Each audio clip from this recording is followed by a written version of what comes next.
officially live, so I will start playing Little Treez. We are live.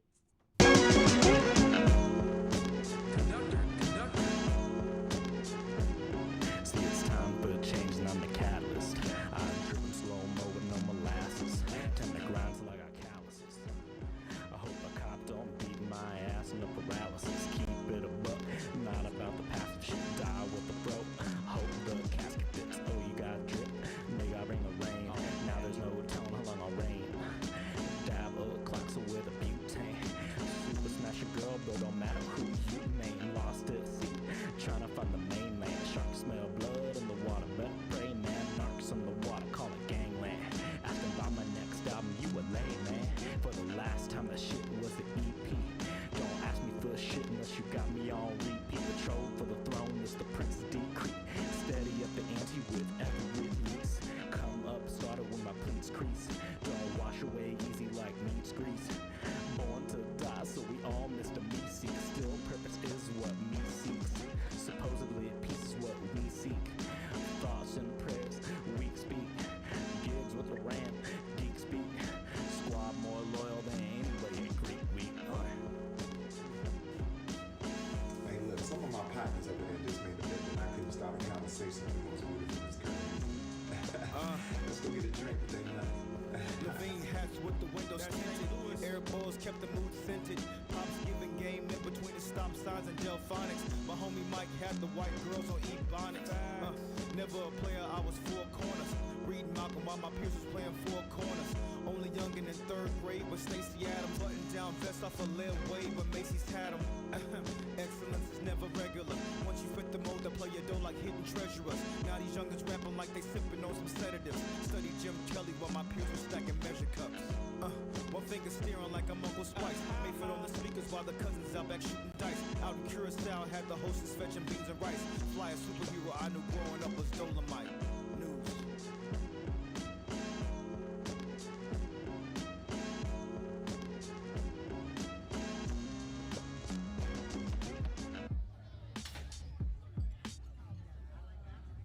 Way down in the jungle deep, the lion stepped on the signified monkey's feet. The monkey said, "Motherfucker, can't you see? You standing on my goddamn feet." The lion said, "I ain't heard a word you said.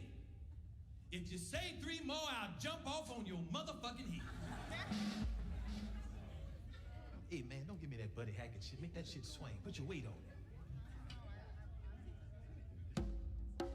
Yeah, that's what I'm talking about.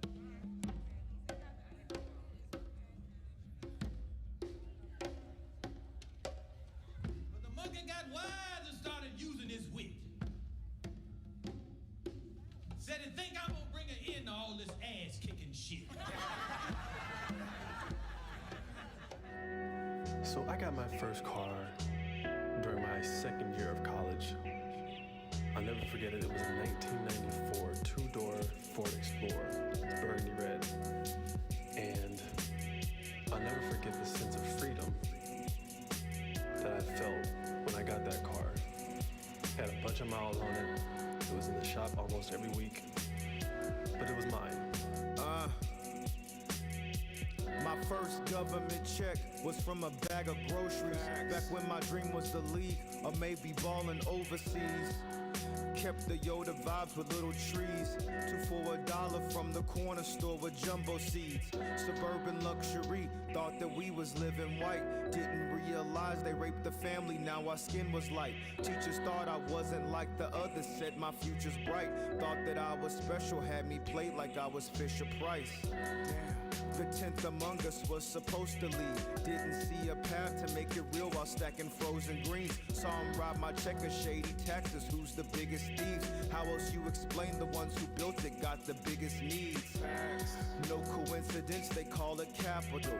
Only ones who make it are the ones who conquer capital. Rejected minimum wage cause I ain't want it to feel natural. If they thought I was too good, they probably factual. News.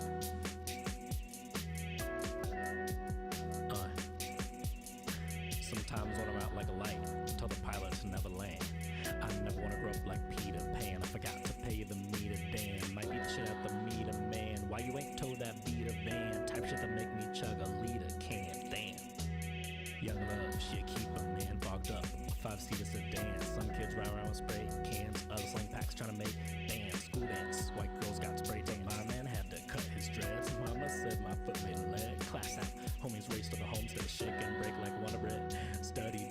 got ahead.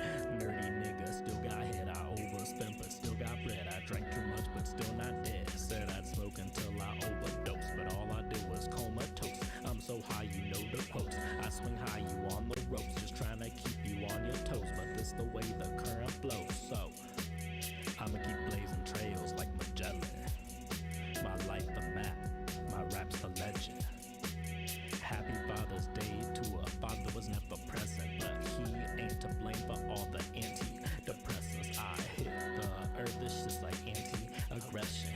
Exhale stress in a mansion or section 8. My family think my depression thick. They think loose risks is all I take. So ever you feel like a make or break, but you can count on me, no way I play. No way I play, yeah. No way I play. No way I play. So my first car was a brown 1986 Cutlass Sierra Brougham edition, of course. Got it as a hand-me-down from my brother my senior year of high school. So it was 2001, so the car wasn't new by any means. It got me from point A to point B most times, but it had a tendency of cutting off if I let off the gas in certain instances. So there would be times when I would turn out into the middle of a busy street and the car would just cut off. Luckily, no accidents. I'm still here, so I made it, but it scared the hell out of me. Now I know what y'all think. He back again with the 300. And what you expect me to have? 200? About 200 years ago, Santa Claus' sleigh broke down. Guess what he used to replace it? A 300. I mean, look at the headlights. They always look good. Remind me of a Spanish chick eyebrows on Instagram. Perfect.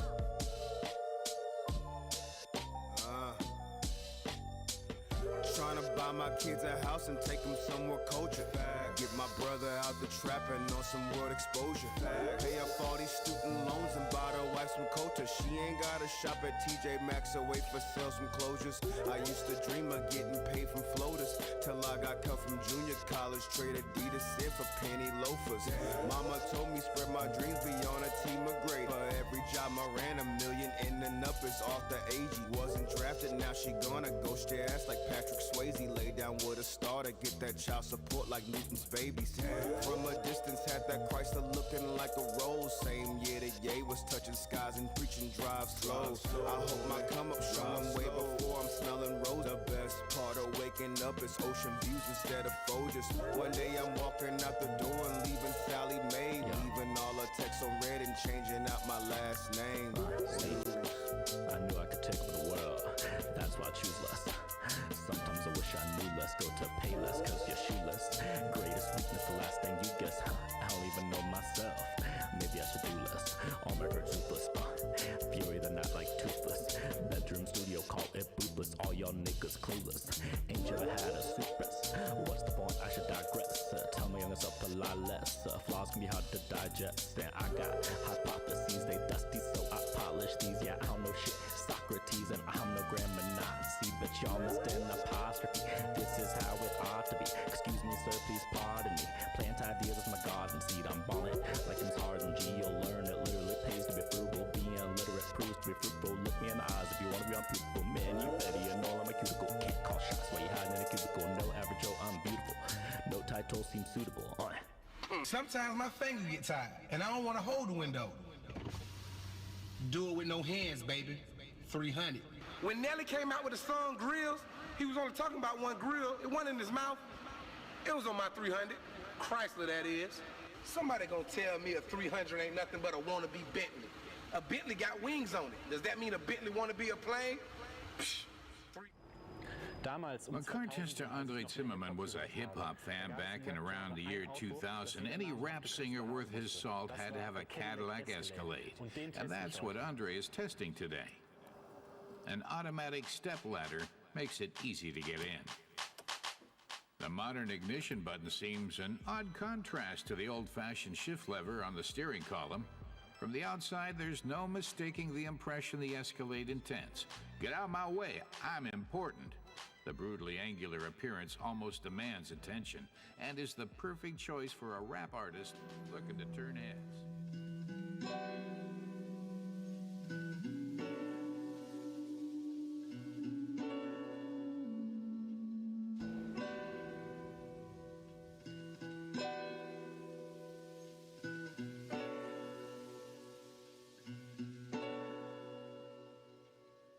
Back when rappers had the spree roll stacked on 20 inches. I was less the trail and more about academics. We was sporting lugs with academics. Still would rather see my name on 106 than DJ Academics. My thoughts is vintage, throwbacks and tall tees. 5'4", 20 spotting forex, reaching to the knees. Way before the degrees, it was Rap City. Right after school, too naive to comprehend my favorite rappers, Lisa and Jules. Now these youngins vaping jewels. Funny that we mostly build our self-esteem through breaking rules. D-Miles with the Escalade had Midwest thinking we was cool. Homies jocking AI, I had dreams of being Larry Hughes. Effort to I'm chasing slew. Youngins in my high schools, we talk white girls for a pack of cools. Black girls with the pretty eyes got overlooked for Becky's pool. Same ones that would let a nigga swim, left them for Blakes and Drews. Couldn't bring a Dante home if he ain't running routes for views. News.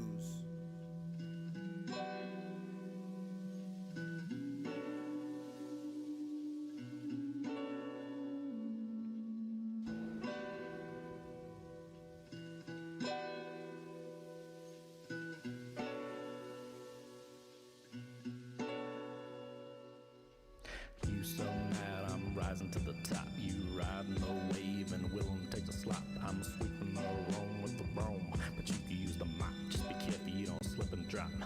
If I hit you with the fire, better stop, drop and roll. We'll keep it G like Pokemon. You'll be out cold. Don't trip about the numbers, always be outsold. Priests and pastors thinking that they soothsayers. You can see the future, then why you need sleuth slayers. Don't like that we pulling back truth slayers. You asking for a holy war, but you ain't no crusader. Sweet nicotine, now it coming fruit flavors. Ban E6, but not free prison labor. Took a road trip, passed right through Decatur. The world couldn't handle my impact, I made a crater.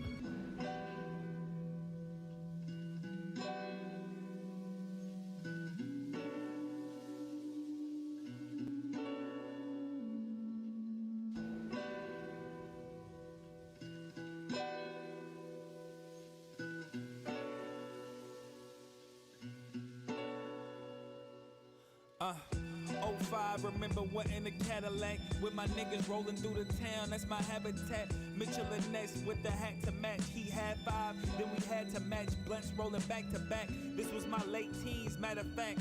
Same summer, girl cheated. I was mad at that. Call me Spalding, how I'm bouncing back. I was in the lab, never in a trap. Dreams of being famous had me writing raps. 2020, y'all they right as cap. I can never be topped, like you lost a bottle's cap. I been for my people, you do it cause you follow Cap. But you a little jealous because he ain't never followed back. You ain't no leader and I know it's tough to swallow that. I can show you how to be one, just don't get attached. First you gotta trust in Islam, really believe in that. Then you gotta write your goals down, start achieving that.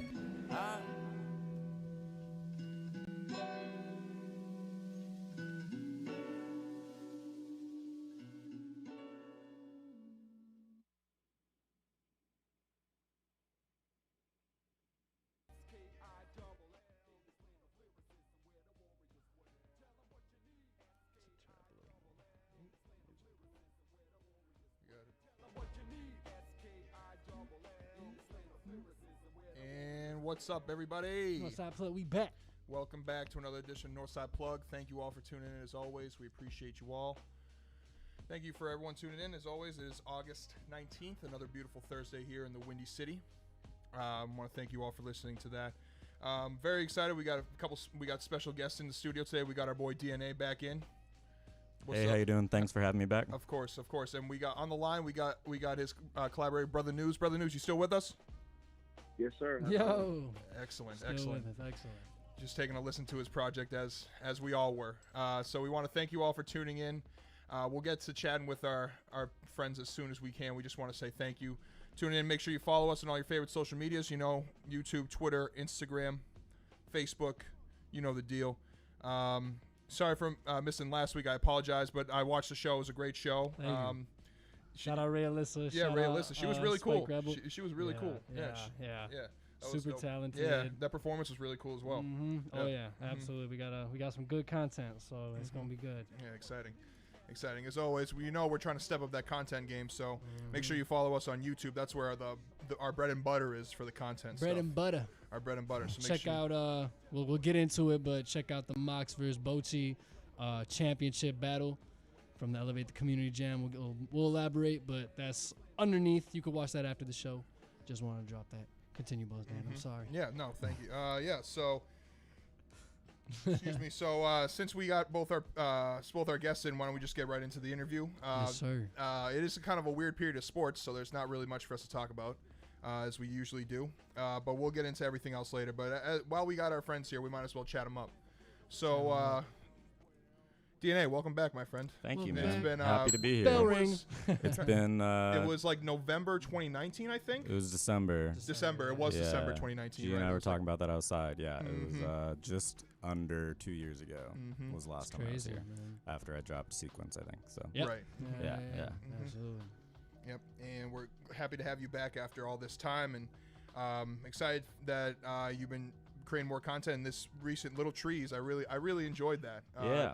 I really yeah. So you kind of you and Brotha Newz, if you guys want to kind of break down or how did you and Brotha Newz kind of connect at first? So when I was in college, Brotha Newz,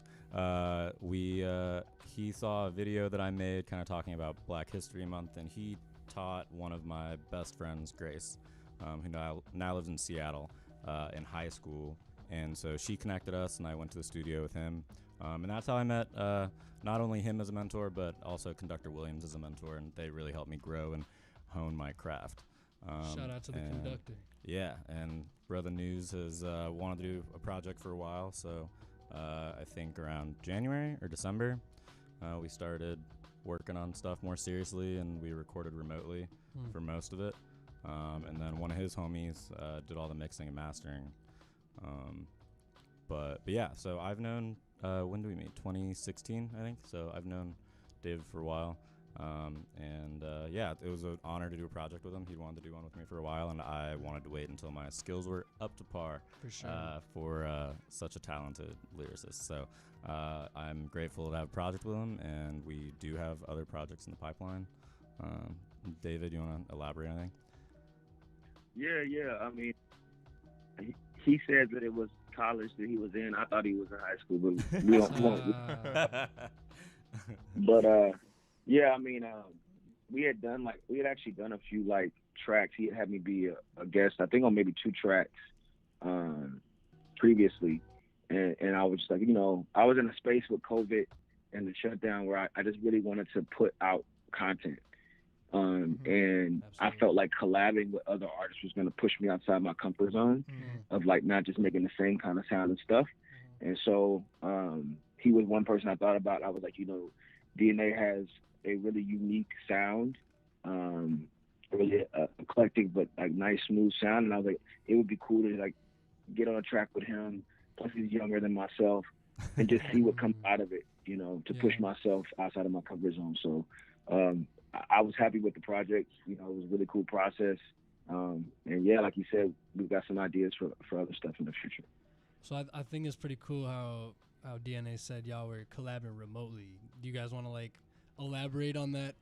It's unique, especially in the new wave of obviously the world, but hip hop is in a new stage of all this new technology, and there's so many different ways that you can collab with artists, whether you know them or not or whatever. So do you guys want to go into that little process remotely? Yeah. I'd been recording from home for a while, and Brotha Newz started like getting his setup together once COVID really started getting serious, right? Brotha Newz? Yeah. Yeah. I had never recorded. Yeah, he had never recorded at home. He'd always gone to the studio. Yeah, right. And so that was a learning opportunity for him, and he definitely like stepped up and did that. So yeah, we just like would record stuff. And then we would like bounce our own little mixes of our verses on the beat, and then we'd send them back and forth, pretty much just dropping stuff in Google Drive. Right. But yeah, we had one other rapper featured on the project, and then the beats were comprised of beats from 2 different producers. And I don't think at no part during the entire process of the project was any 2 people in the same room. Yeah. Oh damn. Just elaborate. Like I would say, just to paint a better picture too. Like I think what helped was that me and DNA both are I would consider to be academics. Sure. And we kind of have a mindset of like approaching it like a project, right? So like we came up with the concept first. We were like, okay, let's make it about this, which with this was like inspired by cars and where we are in life. And then we decided like, okay, which cars are we going to focus on? So then we like mapped out, and I don't know if he remembers all this, but like we like picked a Corolla, Chrysler, you know, we like and what year and all of that, and then we found beats that matched the vibe of those songs. So it wasn't like accidental; it was very intentional. That's you cool. know, I remember looking through Conductor's page and being like, okay, this, I think, hey, check out this beat, and then Rummy, who did some of the other beats, same way. And then we just kind of both wrote on our own. Like once we had all that mapped out, we both wrote on our own, and then the recording process started on our own. And so I really thought that, like, even though we weren't in the same city, we were definitely collaborating the entire time. Yeah, that's awesome. Yeah, definitely. It was a unique experience, but it was a really cool experience. I don't know. It makes it I think, and you know, Brotha Newz, tell me if you agree. I think it almost makes making music easier because you do your stuff on your own time.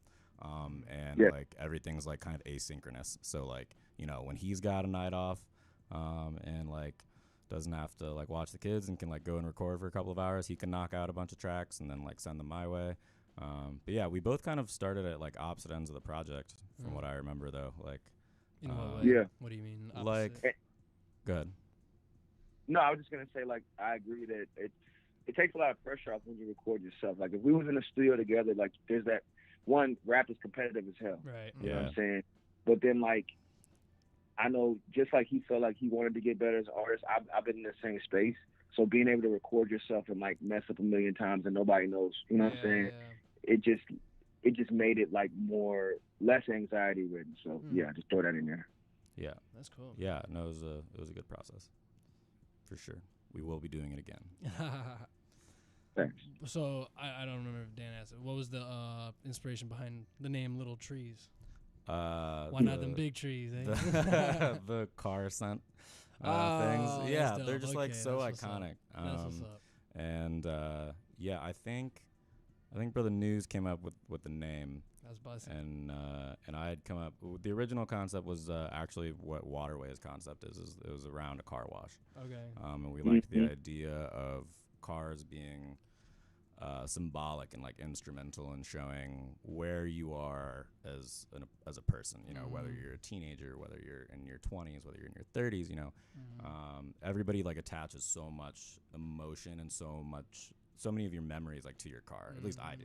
Yeah, absolutely. Yeah, definitely. And so we really tried to, like he said, we chose the cars we wanted to kind of like identify with, and then we chose beats that we felt like matched That's awesome. the vibe of that, or like where we were at. So I talked like a lot about like high school stuff in the Corolla track, because that car is like symbolic of like your first car. And that's what I always think about, is like getting my first car when I was a junior. Was your first car a Corolla? No. One of oh, now I can't hear it. No. Oh, jeez, now I can. Money. What are you doing? Now I can. I can hear it through one side now. Oh yeah, it's like switches the ears. It's kind of freaky a little bit. It's okay, no problem. No, but we had like, I knew friends that had a Corolla. We just wanted like iconic cars, you know, like everybody knows a Corolla, everybody knows a Chrysler 300, everybody knows a Cadillac Escalade. My first car was a Chevy Malibu. Brotha Newz, what was your first car? A Toyota Camry, 1992. Yeah. Nice. But like the Camry, the Corolla, what was the car you just said? I'm sorry. The Malibu. Those are like the 4-door sedans. Like that was like the first car for a lot of people. So I can see why like the Corolla is like the one that you wanted to pick and relate it to the high school, like your thoughts through high school, because that's definitely like a first car is like a 4-door sedan for most people. Like mine was a Ford Focus. Usually used, you know. Used, of course. Used car a lot. Yeah.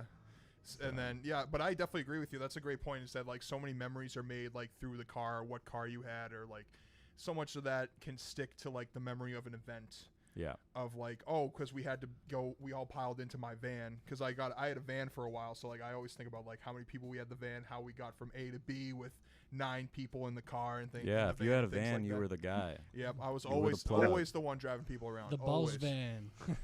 I was always the one driving people around. It was hotboxing in the boss van. Anyone listening, any of my homies back from Massachusetts listening, know what van I'm talking about. They're talking that 06, 08 Dodge Grand Caravan. I called it Dory because it was Dory blue. and Yeah. that thing was a tank. It lasted for so long, actually. My parents finally had to get rid of it last year, and honestly, I shed some tears. It was very sad. The whole school smoked in that mother. Whoa. No activities were done in my vehicle. None of those. I still have my first car, so it's gotten very far. I'm getting rid of it soon, though. Skirt. Very ready for it. Skeet. No, absolutely. But yeah, I think we made it a point to not choose cars that we had because it was more about the motif and like the vibe that you get from these certain things. And then Brotha Newz was on point with a lot of the YouTube samples that really helped bring some personality to the environment, before we even started rapping. Yes. Brotha Newz, I was saying to DNA and G before that I think my favorite one of my favorite parts of the whole project is the intro to 03 Escalade. That newsreel where you hear How We Do playing in the background, and then the reporter going, "Hey, get out of my way, I'm important." It just gets me every time. So how did you find that? I'm curious, how did you found that on YouTube? Did you know where to go? Did you already have that in mind?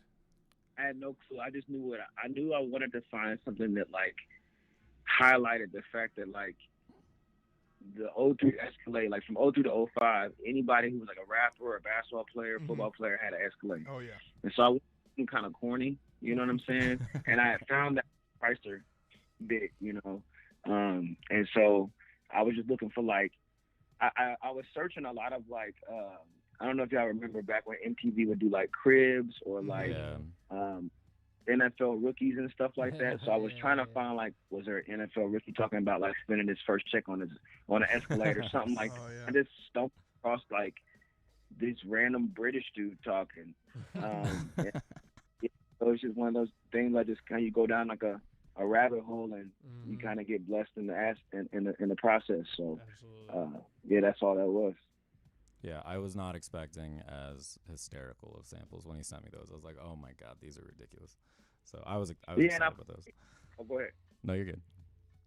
I was going to say, kind of like he was saying, bringing a little bit more character to the project because, it's a lot of people rapping, you know what I'm saying? And so beats and raps, you can do that, and it has its place. But when you add in that element, I think it makes people feel like they're experiencing something bigger.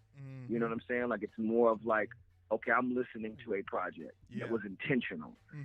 So from the samples to the skits to the beats to the names of the songs to the artwork, everything matters. There's no accidents, and so I feel those who actually do listen to the project, I want them to know that we appreciate it. So therefore, we're going to give you an experience. I want you to be able to see what you hear. You know what I mean? So that's kind of what the intention behind it. Yeah, and while I'm listening to that, I can definitely picture the Escalade in my head, or the all blacked out Escalades, or the crystal white ones that the rappers used to have. Spinners. The chrome spinners. I can definitely picture the Escalade in my head as I'm listening to the intro and the song. So I definitely can see. I can definitely know what you mean when you talk about that experience and try to create that atmosphere around the project. Yeah. Absolutely. And shout outs to my friends. So on Corolla, you hear the interviews. Those are actually two friends of mine. Oh, okay. So I hit up and I was like, yo, give me a phone clip of you talking about your first car, and so some of it was as organic as that, Oh, that's cool. I was just about to ask about those. That's really cool as well. That you have friends calling about it. Well, initially me and Nikki were gonna do interviews. So back when the initial concept of it was gonna be more car wash, we were thinking about going to car washes, interviewing car wash employees, and it just turned into being that was really hard to do, and then it just evolved. So yeah, that's awesome. Yeah, but we really liked the car wash concept, so we were very happy to keep Waterway in there. That was produced by the conductor himself, and we had a lot of fun making that song, recording the video. It was all around a lot of fun. That's what I was gonna add. Oh, go ahead. Nope. Go ahead. Nope. You spoke about the video. I was wondering, what you want to dive into a little bit deeper behind the scenes of that. Yeah, so we dropped 2 videos since we released the project. We dropped one for Waterway and then one for Corolla. Both of them were shot, directed, edited by Jenna Snelling. who is here for moral support this evening. Thank you for your moral support. And bell ring for you. Bell ring. Yeah, we actually pulled it all off in like a pretty quick weekend trip. That's dope. We were pretty meticulous with our pre-production process that Jenna helped like shepherd me and Brotha Newz through. You know, we're not video directors, and stuff. So it was nice to have somebody really taking the reins and making sure that our project like came out the way that we wanted. Absolutely. And came out with something that we'd be really, really happy with.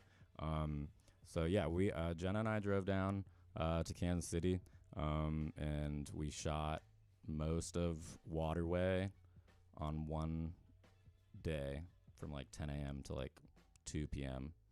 At this local car wash near my mom's house in Mission, Kansas. And then the next day we shot some B-roll, like his iconic dancing scene. Yes. That was phenomenal dancing. That was during day 2 of filming. And then after we finished shooting B-roll on day 2, we literally went down to Town Topic, downtown Kansas City, and we just kind of threw together a second video. That was David's idea. He was like, hey, we have this very intricate, well-planned video. Why don't we do one that's really simple too? And so I think the entire process took an hour and a half or something like that. And most of that was just because like idiots kept driving by yelling at Jenna. So. Yeah, we had some problems with some passerbys messing with our creative process, but of course it'd be like that. Jenna handled it like a pro, and I think we only needed like 3 or 4 takes, and that entire video is one take. So, wow. Yeah, it was. But I don't know. I think that's something Jenna and I really like doing. We're into the one take stuff. It's hard, even it's if it takes a few attempts and a little more preparation and practice. But like a one continuous shot sort of thing. Yeah. Oh, like she only clicked record once, and then that's the entire video. But I bet that makes the editing super easy. Super easy. Yeah, cuts half the time right there. Yeah, that's one thing we talk about with like my spoken word videos that I do. Is they're usually one shot, which makes the editing easier. Oh yeah. Brotha Newz, do you have anything you want to elaborate on as far as like the creative process with the video? Yeah, I mean, shout out to Jenna. She's definitely a professional, to say the least. And we keep getting blessed to work with these people before they blow up so much that we can't afford them. So like Jenna, Dr. Williams, that's probably the last beat I'll be able to afford from him. Now to wait. But I think the whole process of like going back to intentional, like before she ever came in town, because they came in from Chicago and shot it in Kansas City. We did a lot of like phone calls, Google Docs, sharing ideas, so that when they came in, we could get to work. And I think that like that just made it that much more focused and able to be enjoyed. You know what I'm saying? Like because we were prepared, and when you prepare, then you can kind of be in the moment. You don't have to stress about the unknowns. Yeah, for sure. Yeah, and we had a few friends come out and help us with Waterway. Shout out Alex Perez, my big brother Ben, Jonathan, right, Brotha Newz. Yeah. Family and Muscle on Instagram. Shout out Family and Muscle. Yeah, so it was it was really just kind of take kind of like he was saying, it's nice when you can prepare, and it's nice when you have friends that support you and come out on it, because it was pretty hot, I think, the first day, and that was the longest day of shooting, and that was when we shot like all of our verses and stuff like that. So that it was nice that we, like he said, that we had a plan, so we were able to actually like enjoy ourselves. Jenna had a shot list and had her schedule mapped out, so we were just told where to sit and stand and when to start rapping. And as an artist, sometimes that's beautiful. You're just like, hey, I'm gonna just do what I gotta do, and that's it. Well, I mean, yeah. I mean, I still get camera shy, so I'm like, I need to only worry about not being in my head while you're recording. The more that you'll do it, you'll get more comfortable and stuff. Yeah, and definitely. Having quality work in your back pocket, already out. I don't know. I feel like it should give you your own self-validation. Oh, Like, yo, I put 100%. this out, you know? No, I think this entire project was validating for both Brotha Newz and I on multiple fronts, but also like kind of us as a duo. You know, it's like we were like, dang, we can throw together a project like that. You're uplifting each other. Yeah, exactly. And like the project like had been done since, I don't know, beginning of March. This year or last year? This year. Okay. Yeah, and then we shot the video in April. Okay, and then we kind of took our time with like editing and stuff and decided, and we definitely wanted to drop it during the summer. You know, it's heavy summer vibes for sure. Definitely. You can't have no car wash in the middle of winter and stuff. Yeah, I've already had I have a CD of it burned, and I've already had a lot of good drives to the EP. It's a good feeling driving to your own music. Oh, no doubt. That's beautiful, man. Especially when it's done and you're content with it. Yeah, you know? exactly. Yeah. Until then, you know, you're just like listening to every little sound. And you're like, oh, nope, I need to change that. I need to change that. So the OCD taps in. You're like, ah. Absolutely. No, that's awesome, man. That's awesome. Are we getting any comments, Dan? Your brother said woohoo. So shouts out.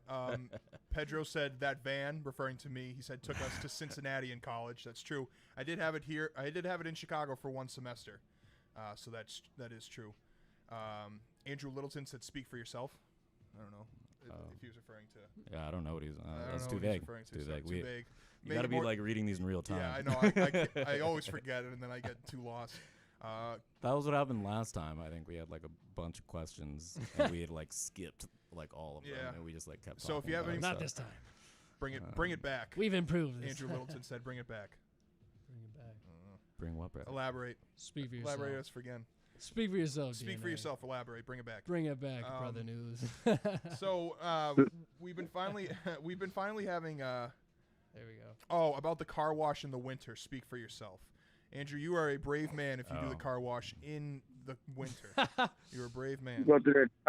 After car wash. That mug gonna be frozen. You're gonna have all the salt on it the next day. Bring the van back, Andrew. I wish I could bring the van back, man. I really wish I could, but it's somewhere in a junkyard in Massachusetts. Ouch. Yeah, and unfortunately, finally got totaled.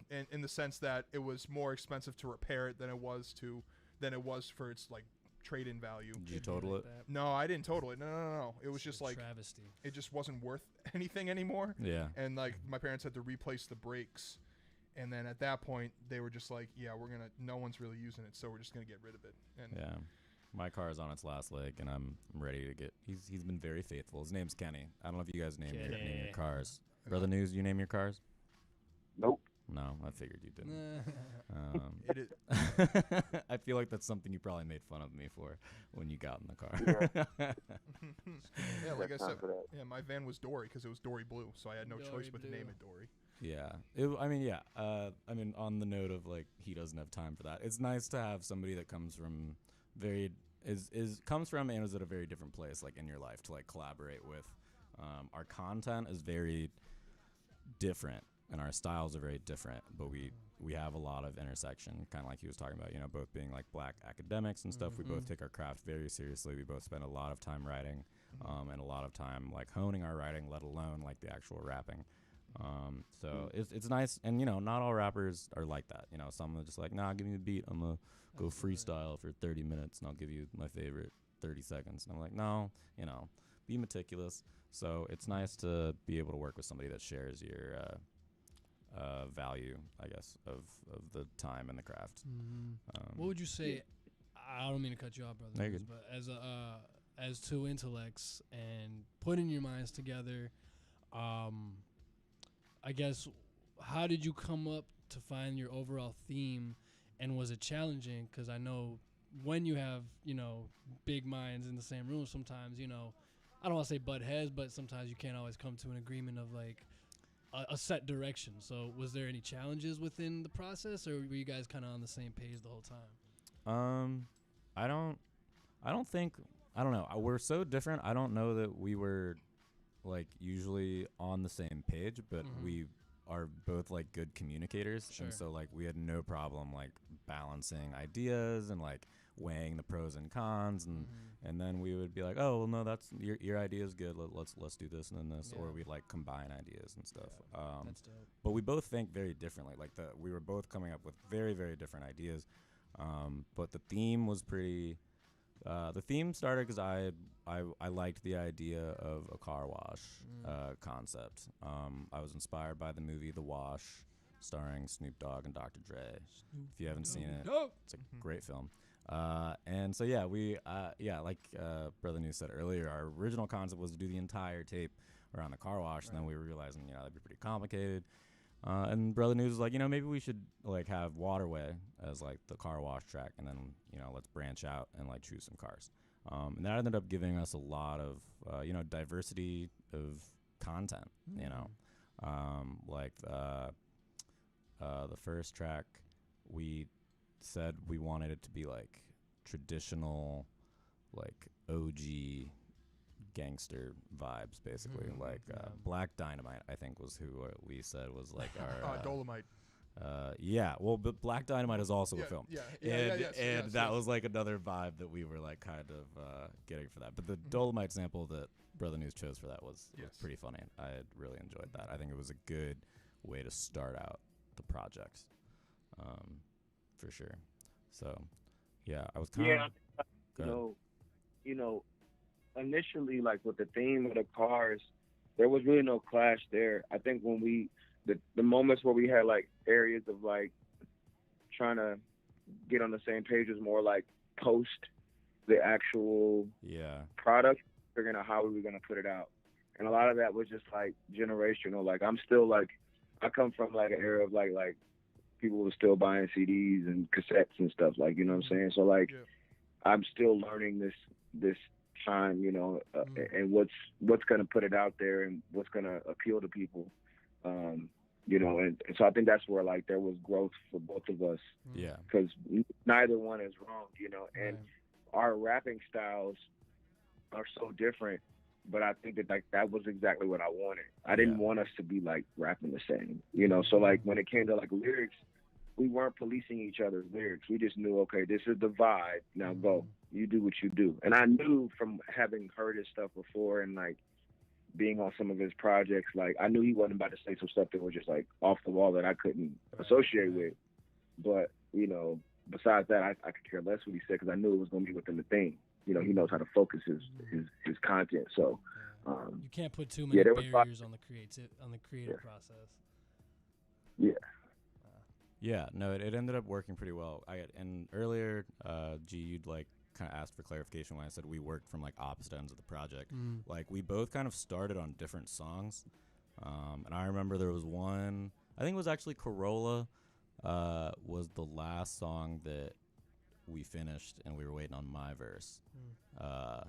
And I had like writer's block on that one for a while. And then when Brotha Newz sent me his, I was like, it was energizing. I was like, all right, cool. Let me get on this. Let me get under this. And like, and now I think it's one of my favorite verses on the project.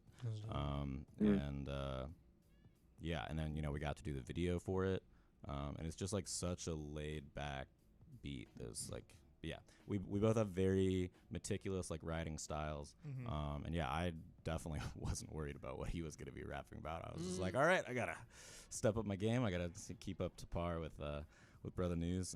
So just you gotta be willing to scrap lines, scrap verses, rewrite things, and just work at it until you're really happy with it. And I think the main thing, if anything, like the commentary we gave each other were like, oh, this section of bars is hard. You need to like amplify that more, or like and that was one thing he kind of gave me a pep talk one time when it was like when I was working on Corolla.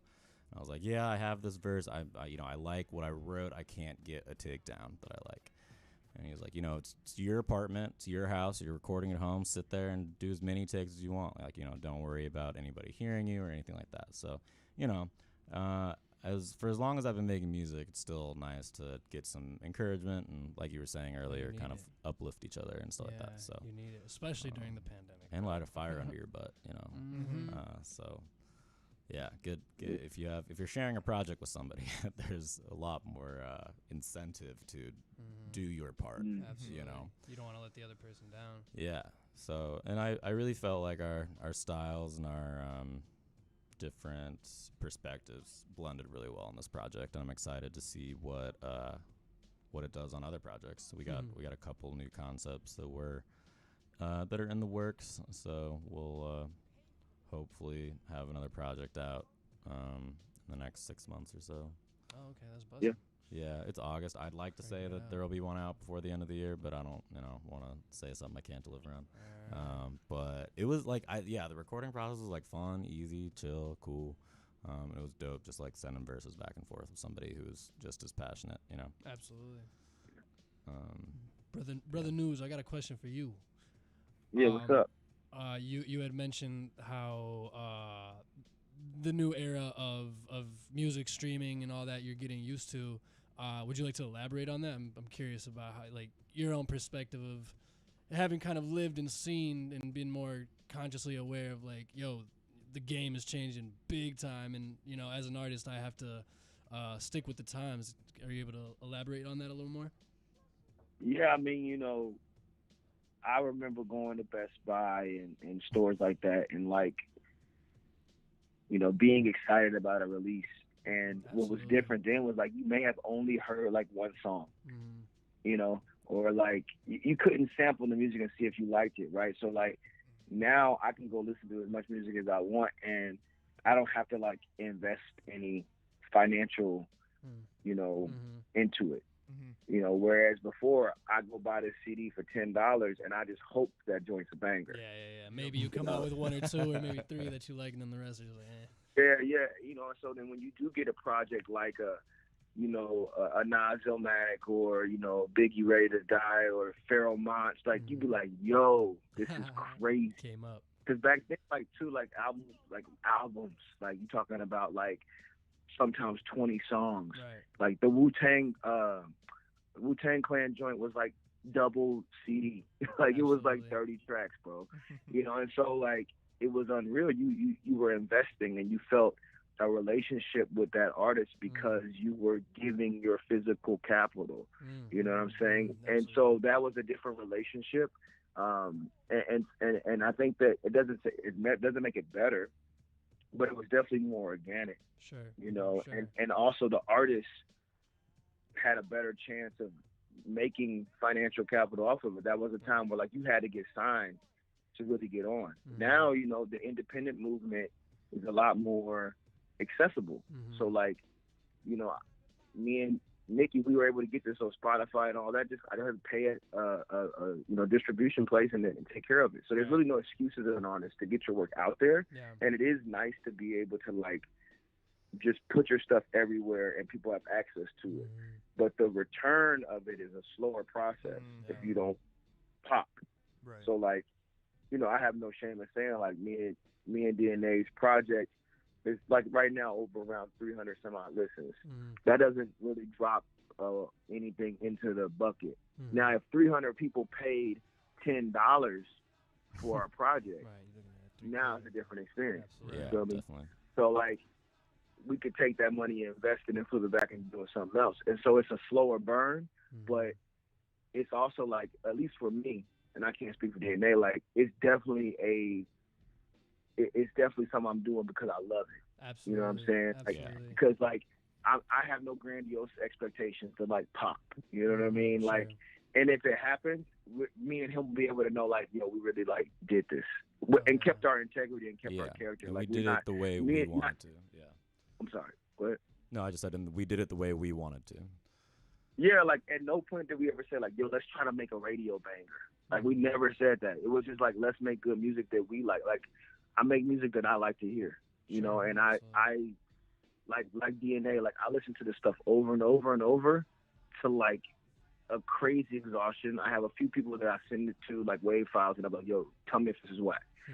And I take it that serious, you know what I mean? And so like it's very personal. And so I think like now I'm learning like I have to be okay with putting my stuff out there for free. I have to be okay with people not listening to it. Like you post on Instagram after doing months of work click the link in my bio, and like people ain't doing it because they got distracted by something else, you know. And I can't take that personal. It's not that they don't like me as an artist. It's just that like they got other stuff to think about, you know. And then but the people who do listen, and when you get that feedback that they like it, it means so much. Yeah. It means so much. Like when somebody actually like texts me and be like, "Yo, that project is super dope. I like this song." Like, I don't think people realize how much that means. Yeah. Because there's so much of a distraction out there. So many people putting out music, you know. So, yeah. Absolutely. I totally agree, man. I'm an artist as well. And what I have actually kind of come to light with in the past couple of weeks, literally, is that, bro, like, given, like you said, like back in the day, you know, you had the physical copy, and now it's a little more up in there. Sure, you have, you know, social media and whatnot, but I feel like as artists, we have to figure out to kind of get back to keyword the tangibility, right? So you have the physical copy that was tangible, right? And you get that into person's hands, and that means something to them, right? For many different reasons. Yeah. Now it's like, sure, you know, so-and-so can follow you, but they're following however many artists. It's like, yeah, you're in their hand, but for like 2 seconds, you know? So it's like, I've realized that as artists in this new age, we have to diversify like our crafts, and sure, as we're going to make music, but you have to figure out ways that, you know, that you love and DNA as a collab, you know, or whatever. I don't know, to just like, whether it's events or whether it's like products or merch or whatever, got to make that stuff real for the people, you know? Real talk. Like last week I had my first performance ever. Oh, congrats. Like it was dope, you know, like I got to do this like show, and there was like a couple other acts on, and I linked up with a DJ, and man, like the feeling is so crazy, you know, like it's so personal, and I took it just as serious as like putting out a project. Like I prepared, you know, and to get people coming up to me afterwards, and there wasn't a lot of people there, but to get people coming up being like, "Yo, I like that," you know. And I think about like when I go to concerts, I will buy whatever artists I like, whatever they have. I don't care what it is. Like they got shirts, they got they got CDs.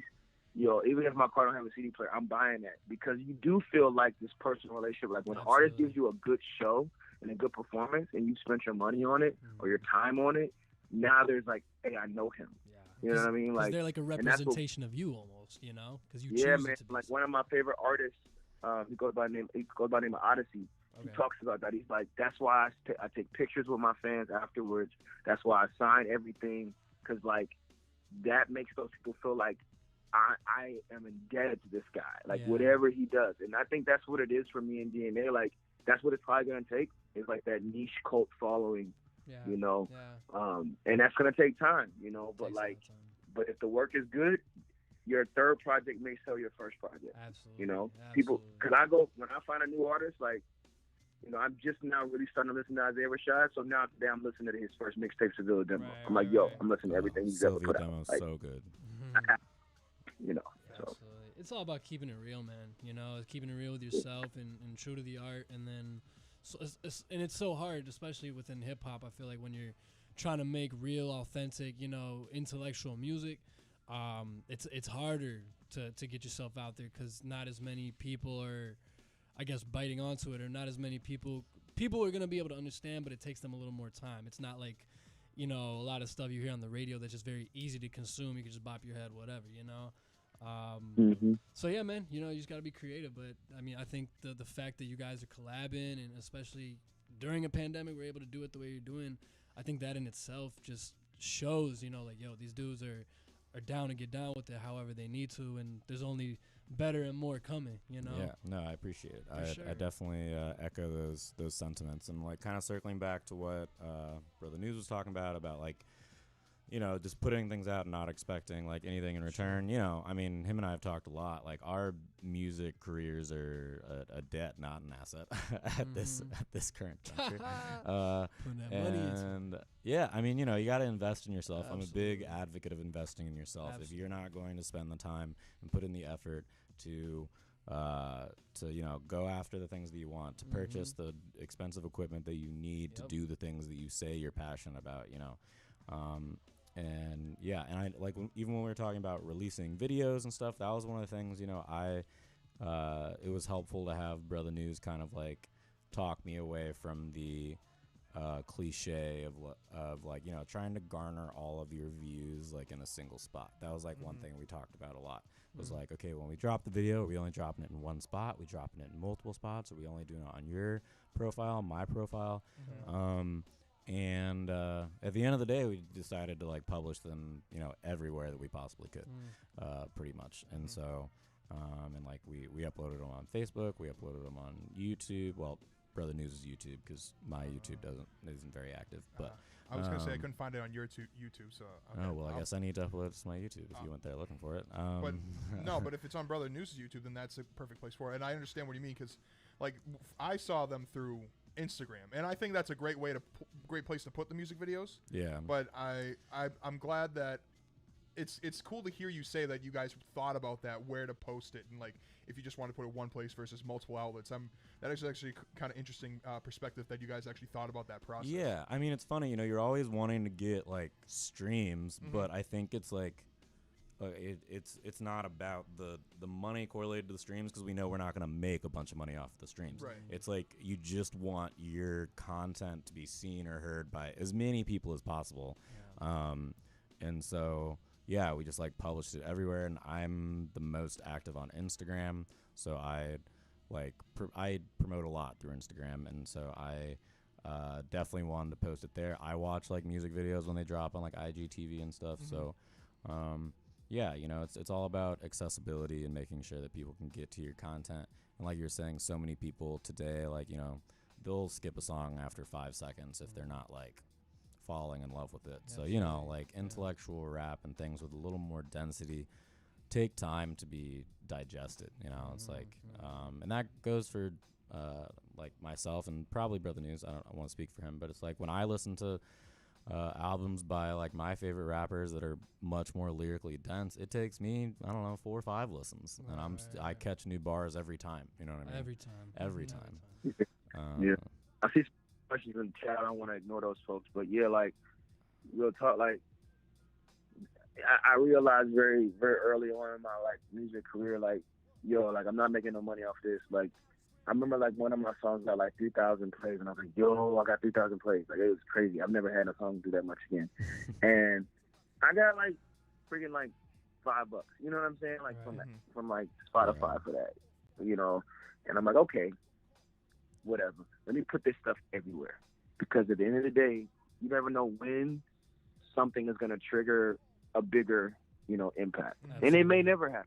Yeah. Right? But like a lot of the artists that I listen to, you know, that are more like indie, you know, it took them some time. They got so much, and they have a ton of content now. Exactly. You know, and it was like their 10th project or some random mixtape or a performance or whatever that got them, you know, signed to a label that's going to give them an advance. Like little stuff like that, you know. And so it's like, that's kind of where I'm at with it. Like, I'm just going to keep up putting out great work, because then that way we have it in our like history. So that when people go look up DNA, they look up Brotha Newz, they're gonna see Little Treez, they're gonna see the other projects that we've done, and it won't be whack. You know what I'm saying? So like that's kind of what it is. I feel like once you get so deep into the game, you get to a certain point where you're like, okay, this is what I've done, and it's like you may not be seeing success, you may be, you know, everybody's different, but it's like you get to a certain point, I feel like as an artist, where like it's that gut check time. All right, am I gonna keep going with this? Because I know that, okay, it takes long, but I know that I gotta put in so much more. Or it's just like, hey man, I'm done. You know, people be feeling sorry for themselves. It's like, oh, I did all this and people ain't rocking with me. You know, I'm done. Blah blah blah. I don't know. I don't know. I don't know if you guys have like felt that. You know? Or it's I mean, yeah, it's definitely can be like a kind of like roller coaster of emotion as far as like what you. If you know, feeling discouraged and stuff like that. But that's why I think it's important that, like, I don't know, I write a lot out of catharsis. I rap out of catharsis. Like, so it's like, you know, no disrespect to you guys, but like I'm rapping for me too. You know, like I make music for me, but also to like connect with other people.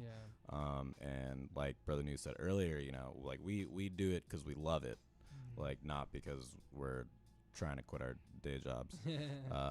Yeah, that's important. Like, yo, I have a job. You know what I'm saying? Like, I'm not trying to be a full-time rapper. Like, that wasn't my goal. Sure. You know, like I was rapping because that was the cool thing to do in high school. Like, yo, Like my friends was rapping, and we all like rap music. And most times, if you like something, you're gonna try to do it at some point, right? Like if you grow up watching basketball, you're gonna try to play. And then how many people fizzle out? You know, you grow up listening to rap music, you and your friends try to rap. So that's just like what it was, and I just happened to keep doing it. And I think like, you know, shout outs to Conductor. Like I remember being around him way before like he got to where he is now. And I remember like watching him grind and talking about like how he couldn't understand how his contemporaries were quitting. Like friends of his who rap, they were dope. They were like just be like, yo, I'm done. And he was like, I can't fathom it, because it got to the point where like making beats for him was like breathing. Like that was what he had to do. You know, when he was stressed, he made beats. When he felt good, he made beats. Like that's just what he does.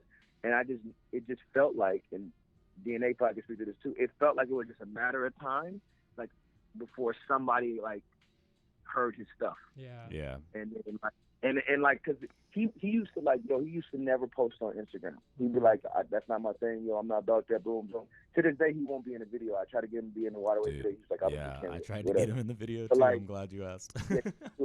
But like, I remember me and him talking about it, and then eventually he started posting on Instagram. People start listening. His views start going up. Next thing you know, Westside Gun. You know, and like the rest is history. Tyler Creator. You know what I'm saying? So it's like, not even history. It's like it's what's yet to be seen. But I'm inspired by this dude because like he kept doing it, and not because he was trying to get on, but because he took the music serious and he loved it. And so like that's my like remembering. Like I don't think about quitting it, because I love doing it. Like I'm gonna put out dope music, and usually once I put out the project, 2 days later, I'm already thinking about the next project. Absolutely. I'm already thinking about, like, I don't even listen to it again.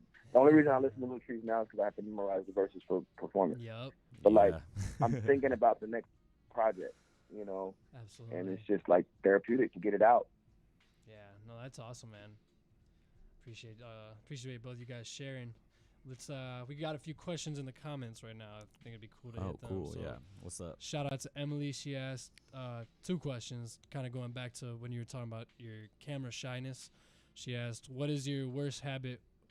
What is your worst habit when you're camera shy or radio shy or feeling awkward?" Maybe uhs and ums. I think everyone uhs and ums. My debate coach from high school would tell me that that's not an excuse. So fair enough. Shout out Miss Reynolds. So you know, besides that, I don't know. I think it is, the less I think about it, the better. Like you know, when I first sat down here, I was like, oh, the camera's right there. And that's what I told him. I was like, is this camera just on me? And he was like, yeah. At you. So, you know, but, you know. It's all you, dog. It's all about just getting in your comfort zone and not really giving a damn what people think. And, you know, just kind of doing your thing and representing yourself like the way you want to be represented. And I was grateful to have encouraging people around me like Jenna and like Brotha Newz, because I think it was like my first verse take that we did.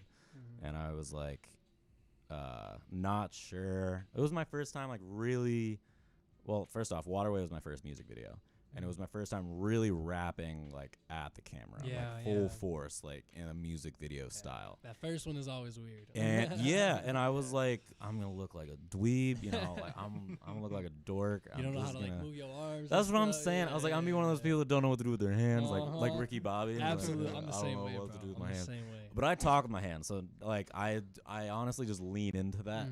You know, I let myself be expressive. I let myself talk with my hands and things like that. And after that first take, I looked at Jenna. I was like, "How was that?" She was like, "That was actually really good." I was like, "Oh, thank you." I was like, "Cool." So yeah, not caring would be my thing. What about you, Brotha Newz? Do you ever get camera shy? How do you shake the chills? I'm not necessarily camera shy, but I think it's easy in rap, especially, to try to look cool. And like, yo, stop trying to look cool. You know what I'm saying? Like, just you watch exist. your favorite video, like, you know, they let go. And that's when it becomes beautiful. You know, that's when it becomes raw. That's become energy. So, like, first realizing I'm not cool. You know, I am nerdy. You know, I am like, I'm a freaking teacher. You know, I work in schools. I'm a dean for school, you know. So, like. School is cool, man. I am who I am. So, like, even, like, just, like you said, like, being around other people who, like, are going to be like, yo, like, you have nothing to prove here. Like, stop trying to look hard. You know what I mean? And in the past, you can look at some of my music videos where I think I was more conscious of it, but like the more you do it, the more comfortable you get. And like that's where the dancing portion came from, because it was like I just got to a point where I was like, okay, I have literally nothing to lose here. Like I have nothing to lose. If people don't like it, whatever, you know. But like have fun with it. It's a good time, you know, and I think it's a representation of all the hard work. Like celebrate that thing, you know. And and I think when you do that, people can feel it. Like people can feel you being your genuine self, and it comes across better for those who actually do check it out. Yeah, and then you don't feel like you're putting on an act. You don't feel like you're being fake and you're worried about someone catching you off guard as much, because you're like, I'm just me, you know, I'm just doing my thing. But yeah, no, I mean, Brotha Newz killed that dancing shot, and I think it helped that it was on day 2 of shooting. Like we'd already spent like most of the day together, just kind of goofing around, having fun. Like Jenna and Brotha Newz had never met, you know, so it was I had never met Jonathan, who was helping with the video as well. So you know, it was nice. And Brotha Newz and I have only hung out in person like a handful of times, as long as we've known each other. We have a lot of, you know, like very serious talks, and we've talked about a lot of things over the years. But we live in different cities, and we're both very busy people, so we don't really make the time unless we absolutely have to. So the only time I think I've seen him in person in the last, I don't know, 3 or 4 years was for the music videos. Wow. So that's dope, though. That's super dope. Yeah, I mean, it's important to foster relationships, especially creative relationships with people, regardless of where they're at, and that's why I try to stay active on Instagram and stuff like that. It's like whether you just like keeping up with what I'm doing and you admire like the art that I'm creating with the people that I have the privilege of working with, or you like want to collaborate with me yourself, you know.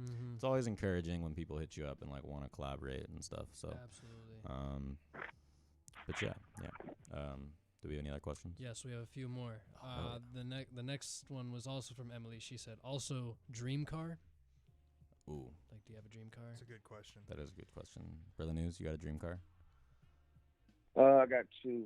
So I would love to get like a Land Rover or a Range Rover. You know, that's kind of dope. And my other one is random, but I wouldn't mind like a Subaru Outback.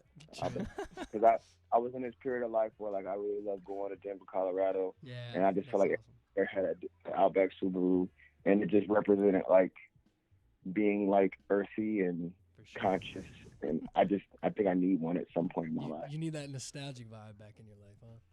Yeah. You need to feel like an adventurer. You can just hop in and traverse the mountains. There's something about Colorado, man. I feel you. That if you go to Colorado, you're on those mountains. I've been talking to John about Colorado. It's a special place. It's special, for sure. Special place. My dream car, maybe an Audi R8 or an Aston Martin V12 Vanquish. Okay, specifics. Bows Dan the man. My brother's a mechanic, so you know. Oh yeah, so you know. I grew up talking about cars a lot. I'm not much of a car person, so I don't know like I couldn't tell like the Aston Martin details were very specific. The whole time I was growing up, I always wanted a Mustang, but now that I'm older, I think I want a Bentley, because I know Bentleys are made for tall people, and I feel like that car is just like made for me. Like for people over 6'6", like I feel like a Bentley would be awesome, because like every time I see them on like Brotha Newz was talking about cribs, or you see them in like just like people buying Bentleys, you just hear talk about how they're like so long and like there's so much leg room. And like there have been very few cars where my leg room is just like over. Like I don't know if I've ever been in a car and been like, wow, there is a ridiculous amount of leg room in here. I feel comfortable. So to have a Bentley, I know that's like a way up here like goal. No, Boss Dan, you're getting a Bentley. But that'd be cool. Or honestly, an Escalade. I think an Escalade's pretty cool. Oh, you do want an Escalade? I do kind of want an Escalade, because like hey, get out my way. Yeah, I'm important. Exactly for that reason. Just that was definitely on top of my list as well.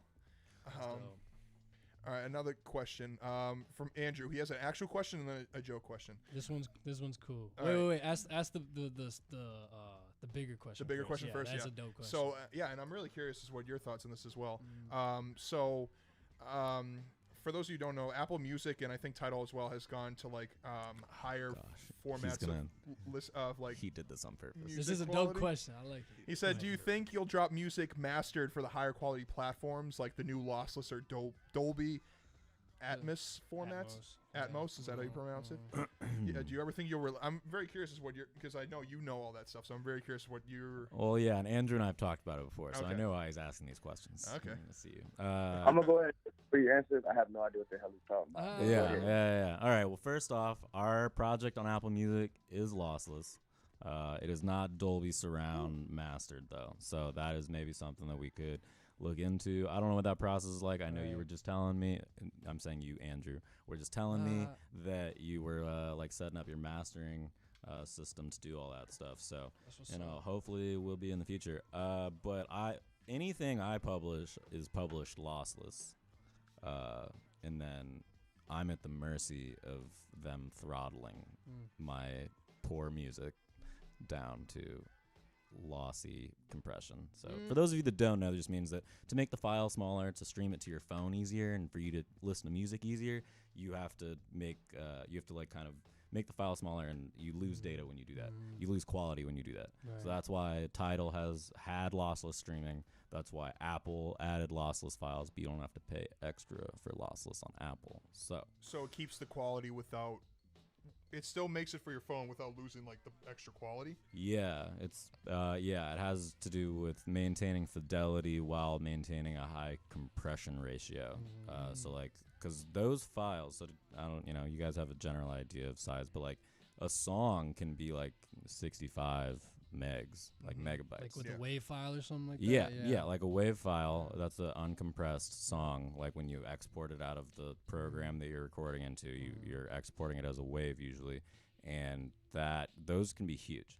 So like it would take your phone minutes to load a single part of a song. Absolutely. Like it would take you forever. So compression's very important, but we're finally at a point where we're starting to appreciate lossless audio. Because we deserve CD quality or higher, in my opinion, and that's one of my biggest issues with SoundCloud. But that can be a different interview. Right. No, I mean, I think I'm a big firm believer on like the highest quality that you can get your music. Is like optimal. It's not always like you don't always have that opportunity, whether whether you're mixing your own stuff or you don't have the resources to like quality what's it called, mastering studios. Thank you. But that's the key, and artists got to understand like the true processes of making music, so it's like, okay, you can record your music, but I mean a dry recording is going to be flat, you're not going to get that full lifeless. So it's like when people just first start recording, they hop on the mic and they expect, okay, I'm going to sound A1, it's going to sound like it's on the radio, and then they hear it and they're like, damn.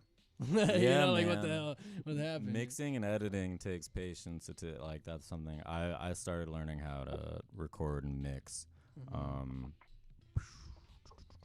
around the time I met Brotha Newz, actually. So for the project, if you have to work on your own, did you do a lot of that on your own?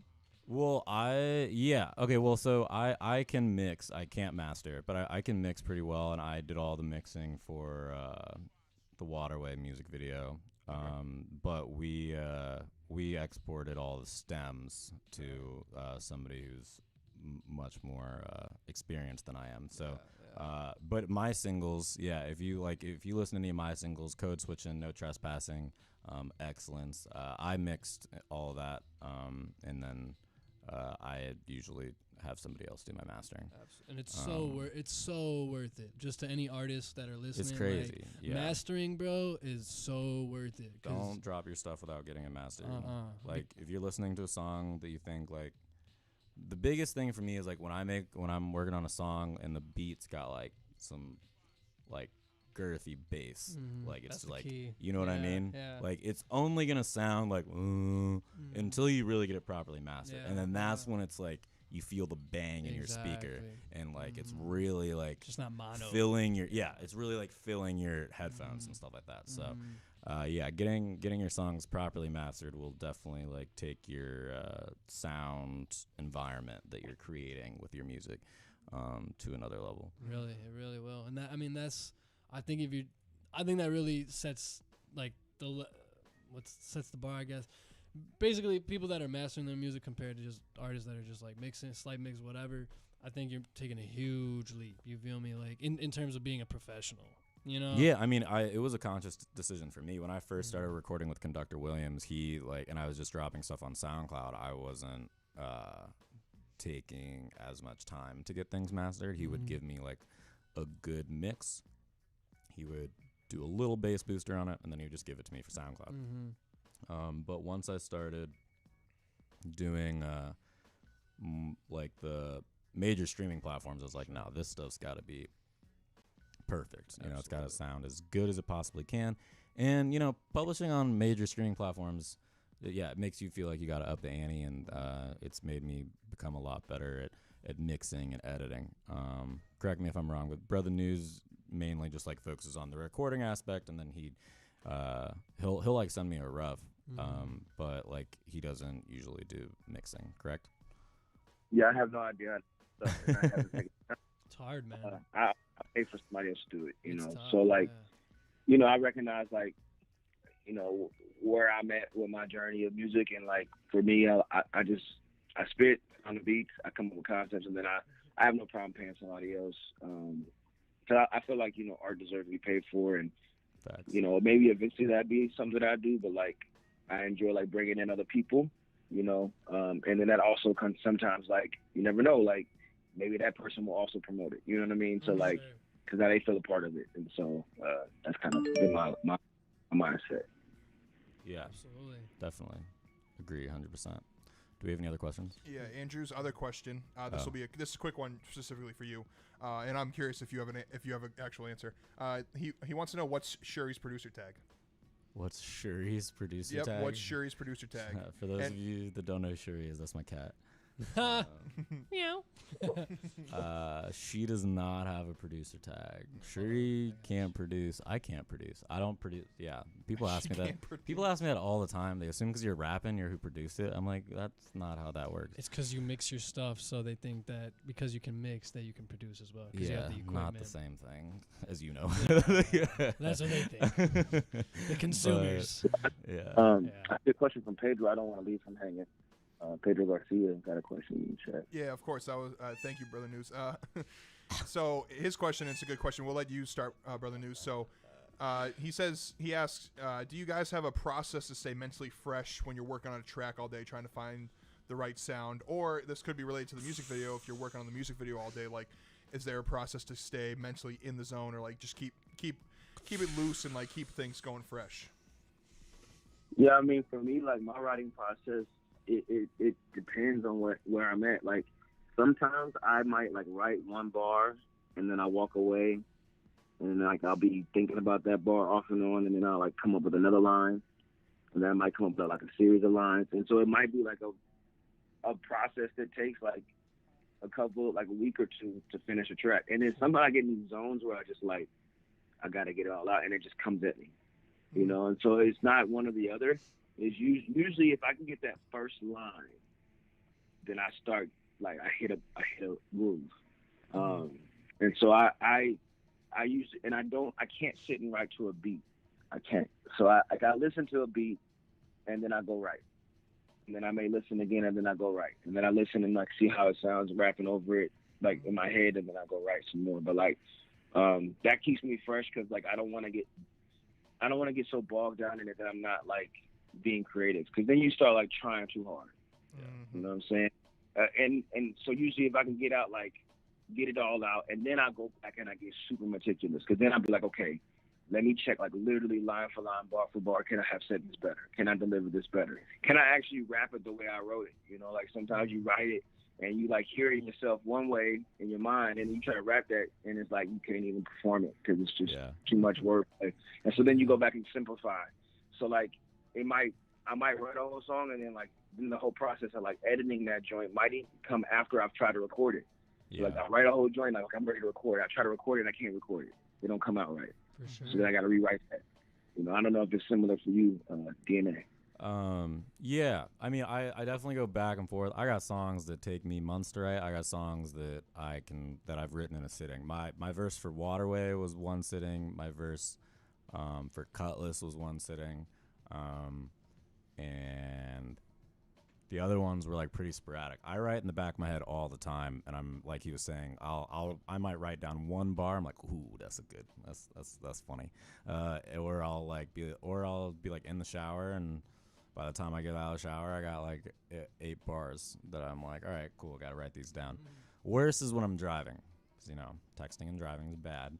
Put that phone down, DNA. And I be having good ideas while I'm driving, man. It's so frustrating. One time, I like straight up just like pulled my phone out, started an audio note recording, and just like started rapping a cappella while I was driving, because I was like, I refuse to lose these lines. My memory is not amazing all the time, but you just went crazy with the bars right there. Like, yeah. So, did anyone else catch that? You said, "I refuse to lose." You said something. I refuse to lose lines all the time. It all rhymed. It was dope. Yeah, I appreciate that. I caught it. DNA. It was dope. Thank you. But yeah, it's a process. I will go and I'll record a verse, and and sometimes the first thing I usually do is if I get a verse the way I like it, is I will record it in time the way that I want. I don't have to get every single expression correctly. I don't have to emphasize every emotional thing exactly how I want to, but I want it in time so that I can get a feel for the beat in the song. After, like, I'm a pretty auditory learner, so like if I've heard a beat or a song like 2 or 3 times, I can tell if anything changes.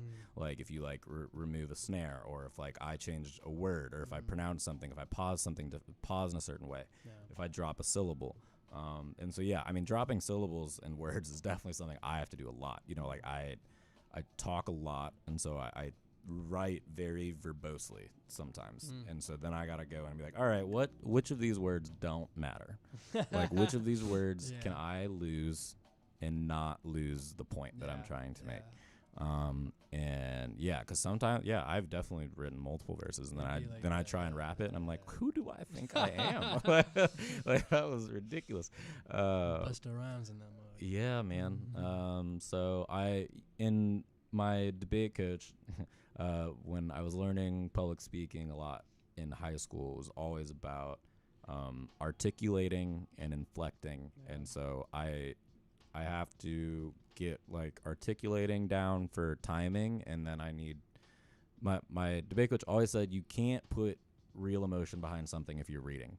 So every single one of my songs that you've ever heard, like at some point, was completely memorized. And so like I already knew like my verses, and like Brotha Newz was saying, when he practices before like he performs, or like before we do the music videos and stuff like that, if you commit things to memory, then it's a lot easier to improvise, to have fun with it. If I'm worrying about whether or not I'm remembering a line, then I'm definitely probably not going to be able to like be expressive with my face, unless I just look confused. But yeah, I will record a song so many times and then leave it. I have songs that I started 6 months ago, and then I decided that I didn't like where they were going. Sometimes I go back and I gut them, and I take all the lines and I use them elsewhere. Other times the song will kind of catch a second wind, and it'll get finished. For the video, I don't know. The videos just kind of happened really fast, and I was like having fun. And so it was pretty easy to kind of stay in the zone. Yeah. Absolutely. Well, that's dope, man. Are there any questions left? Or no, but I kind of want to play off Pedro's question a little bit. And I was going to ask this before we got into the other questions. A lot of the people we've been bringing in the past couple months, of course, there was like a year plus where we didn't have any guests on. So I'm curious, kind of relating to this, like how did you stay mentally fresh, like in your creative abilities during the past? And I'm sure it helped that you two were... that freaked me out a little bit. Freaked me out a little bit. And it definitely helped that you two had like wanted to collab, and then you that was like a quarantine kind of project. So like, was that something that kind of kept you creative? The creative juices flowing and kind of kept things motivated? Because we've had some people in here that was like, that's how they survived quarantine, was just like making music or focusing on their art. So it was like working on this project, was working on Little Treez something that both of you kind of kind of kept you going or kept you kind of sane during this past like crazy 2020? The craziness. Yeah, I mean, kind of like I was saying earlier, is like, you know, my art, like, first and foremost usually is catharsis, and so it's like, you know, when I'm writing, when I'm rapping, it is helping me, like, already. Even like before the pandemic, it was cathartic for me to write, and so just creating things in general, like, helps me stay sane. Like, I moved in by myself like a little over a year ago, so that was like something I was kind of worried about, you know, with like quarantining and stuff, just like losing my mind being by myself, well, with Shuri.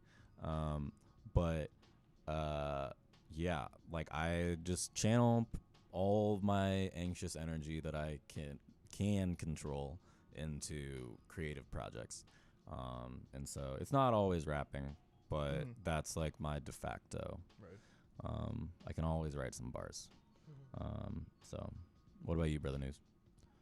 Yeah, I mean, you know, and this, when I say this, I definitely don't want to be meaning to disrespect people who, you know, lost family members or, you know, had a harder time financially, but like the shutdown was actually really like good for me.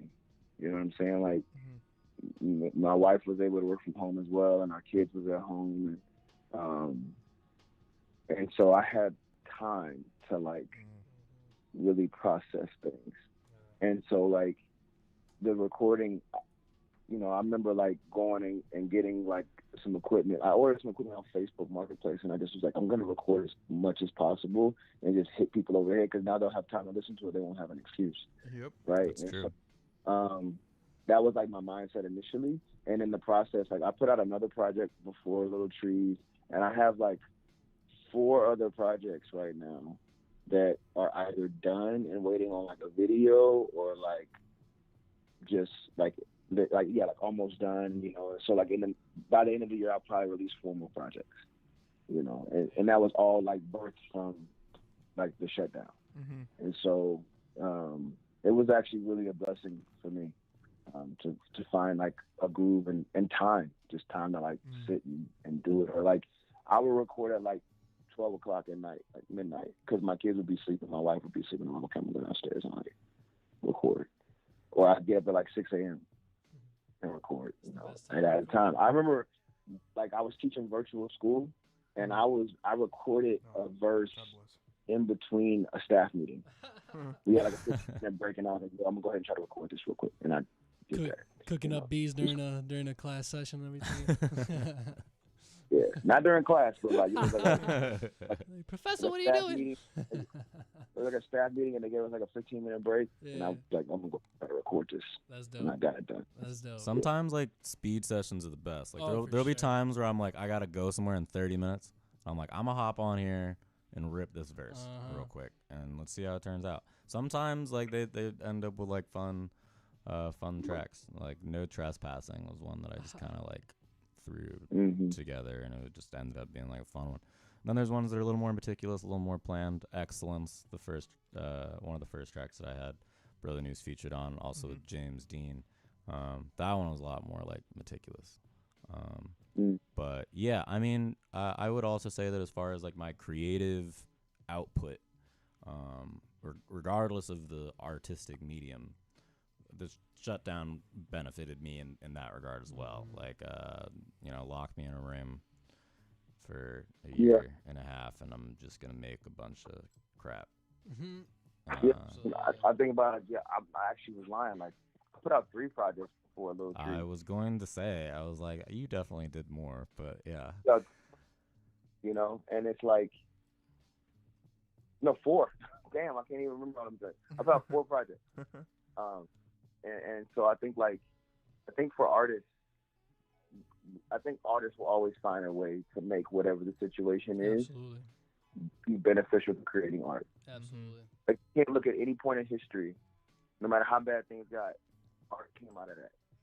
And that's how we like, really remember like those times. Not fully, but a big portion, right? That's all we have. That's how they're like immortalized to an extent. I said that to somebody like when COVID was really spiking. I was like, you know, this is gonna sound like a weird take, but we're going to get some dope art in the next few years. Absolutely. Like, it's gonna be crazy. And I think the music industry has been banging like, oh my gosh, this like the Tyler project, the Isaiah Rashad project, the Vince Staples project, and that's just in the last month or something. Mm-hmm. So, crazy. like, ridiculous. But yeah, did you have another question, Dan? I just had one and I lost it. Oh, sorry. But I definitely agree with and that's a great point, G. I think that through that time of everyone kind of like stuck in their apartments or their house, like there was so much focus on like what drives you or what keeps you sane, whether it be art, whether it be creating stuff, whether it be playing something, whether it be doing something. It kind of kept people sane, and like that, the results of this creating of music, expression, whatever it is, like it's gonna define the times and define the era, and people are gonna look back on it to see like the whatever they're gonna call this in the history books. Right. Like they're gonna look back on the things that were created in this time as like an COVID era, as a. It's not gonna be a good era. When they look back on it. it's not gonna be a great era by any means, but it's gonna be a way to look back on the history, because like you look back at like. This is like a stretch, but you look back on like the Renaissance era, you look back at the Dark Ages, you look back at the Industrial Revolution, like they didn't have like the music like that you can easily listen to, but like the art that was created in that time like puts you into that place for a little bit to kind of see like what it was like or how what they were going through to kind of what pushed them to make that. You know what I mean? And that's why just in general, whatever the art or whatever, my point being is like, I totally agree with you, Dan. Like, in terms of history, it's so important to just create. Like the creators need to create, because think about it. You don't have anybody creating, hypothetically, then in history people are gonna forget about you. People are gonna forget about the era, you know. And we're lucky to be in an era where we can utilize platforms like YouTube and cell phones and whatnot. So it's just like, it's almost dangerous, because almost everything can be like seen, you know. So there might be certain things that you're doing in time where in the moment you're not thinking much about it, but 10 years later, you know, you may not want that to be seen, or you know, it gets you in trouble or whatever, you know. So it's just like there's pros and cons of having so many outlets to be able to have like your creations out there. But I think in the history landscape, the more the better, you know. Because it just it tells and defines the story of all of us in the era that we lived. Well, yeah, and kind of bouncing off that, you know, people talk a lot about rappers on SoundCloud and stuff like that, and they're like, oh, there's just so much bad rap out right now. It's like, look, okay, people got to be able to put out their art, like, you know what I mean? And so it's like, whether you like it or not, if you don't like it, move on. You know what I mean? For sure. So it's just, I don't know. Yeah. If you don't... And I would say, too, like, when you start making music, like, if you really, like, the process, like we were talking about, like, the meticulousness, I don't diss no other musicians no more. Like, I went through a phase, you know, because I'm a little older, you know, where I was like, all these young rappers, blah, blah, blah, and I'll say stuff in bars because it's, like, rapper bars, like, you know, like, stuff like that. Sometimes, like, throwing anonymous shots that have, like, no real aim. But, like, overall, like, yo, I'm not dissing nobody because, like, if you're willing to put out your work, that takes guts. I know how long it takes. I understand how long it takes to, like, you know, do the process and all that. So, like, whatever somebody else's truth is or their consciousness is not for me to judge. Somebody else like it, like, props to them, and I ain't got time to worry about them, like, you know. And you know, you just kind of mature and realize, like, it's something out there for everybody, bro. Like, and we have the access now. So, like, if you want conscious hip hop, you can find it. If you want that gutter street stuff, you can find it. If you want something, you can find it. And there's nothing wrong with none of it as long as you know your truth, you know. So 100%. That's a good point. Yeah, I agree. Well said. I agree, man. I think as an artist too, that makes it like almost kind of easier to find your niche, you know, because it's like, okay, like I don't have to make this certain type of music because there's 150,000 more artists that are making this. You feel me? But again, I think it comes into self-awareness, because it's like either you understand that or you're just like stuck in your own little lane of like, this is the type of music that I make, you know? Yeah, and I think that's why when Brotha Newz was saying earlier, you know, it's good to collaborate with people that have different sounds than you, and so that's nice to always be expanding. So yeah, you know, you just got to keep things fresh, be willing to challenge yourself, and you know, good things will come. Absolutely. Yeah, for sure. Hard work and faith, man. Absolutely. Are there any like specific things that you guys wanted to promote at the moment? Obviously, we've been promoting Little Treez the whole time, but is there any upcoming things or endeavors or that the people need to be looking out for in the short term? I'll let Brotha Newz start because I know that man got a dozen projects sitting in his back pocket. So yeah, I got So right now I'm just waiting on the video to be done. So wait for John here to finish that. But I got a project coming out called Saturday Kung Fu Cinema, and each song is like inspired by a like 1980s, early 90s like martial arts movie. And so it's pretty dope. It's like six tracks. It's a collab with this artist out of Denver, Colorado named Jake Drew. So really excited about that. Wait. I'm sorry. I don't mean to cut you out. I'm sorry. What was his name? Jake Drew. Oh, okay. I had a homie that sounds kind of similar name-wise in the same area, but it's not the same person. I'm sorry. Continue. No worries. That would have been cool. Got another project that's a collab with an artist out of Cali, and that's going to be called Bento Box. Okay. So working on wrapping that up.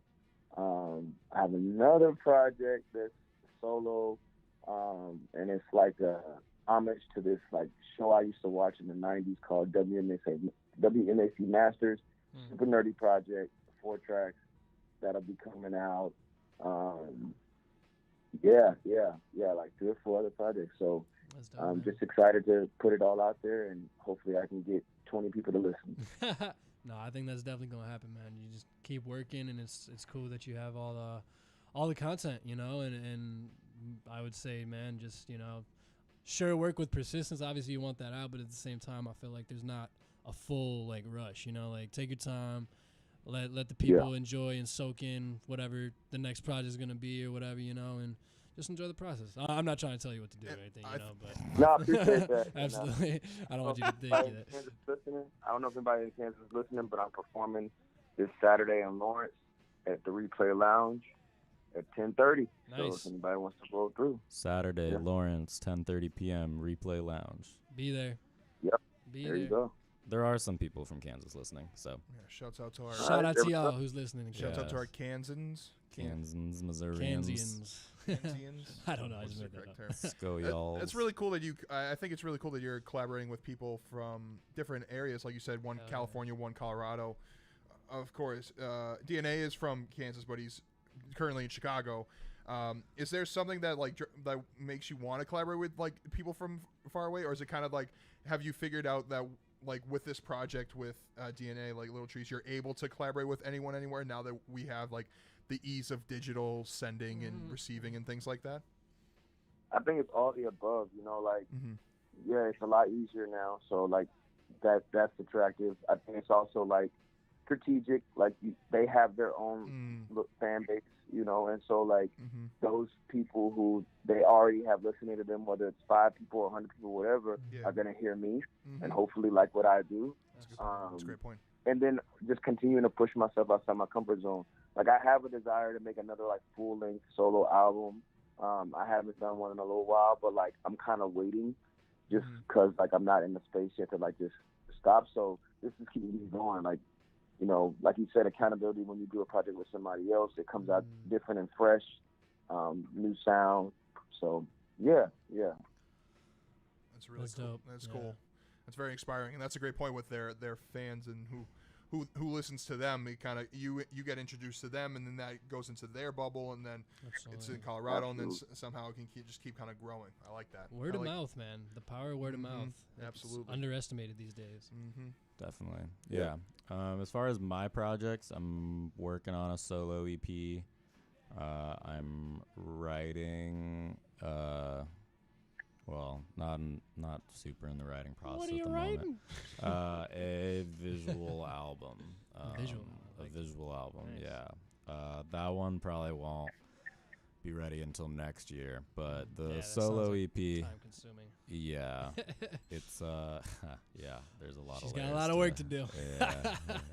Yeah. But I'm working on a solo EP. I got a couple tracks to finish up, and then it'll be ready to be sent out for mastering. Awesome.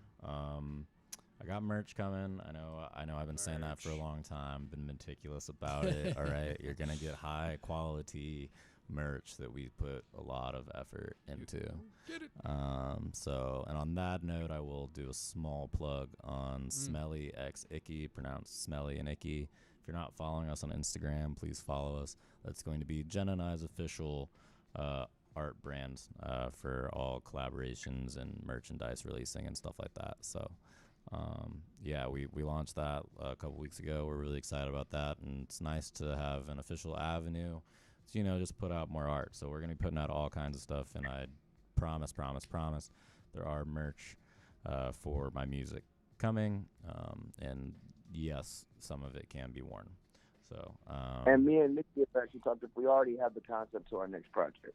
Yeah, we already have the idea. We have a couple of song ideas, and we're gonna start fishing for some inspiration here soon. Especially now that we also have some merch ideas for Little Treez. So if you guys would want physicals or anything, hit us up on Instagram. Let us know that you'd be interested in us, selling some stuff.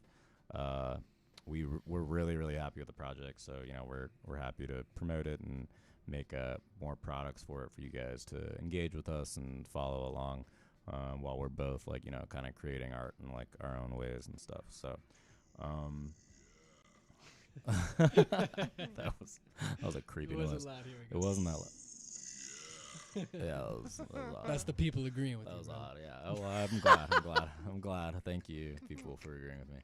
But yeah, other than that, yeah, there's Sherry. Oh my gosh, that's a very polite version of what she will be doing to me when I get home. She's going to be screaming at me.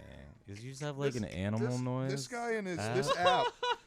This guy in his app. It's actually a good thing we didn't have a dongle today, because he would actually hook it up through the aux, and then you could crystal clearly hear it. This, I don't know what app this is, but it's just like remember those soundboards you used to find when you were a kid for random sounds? Yeah.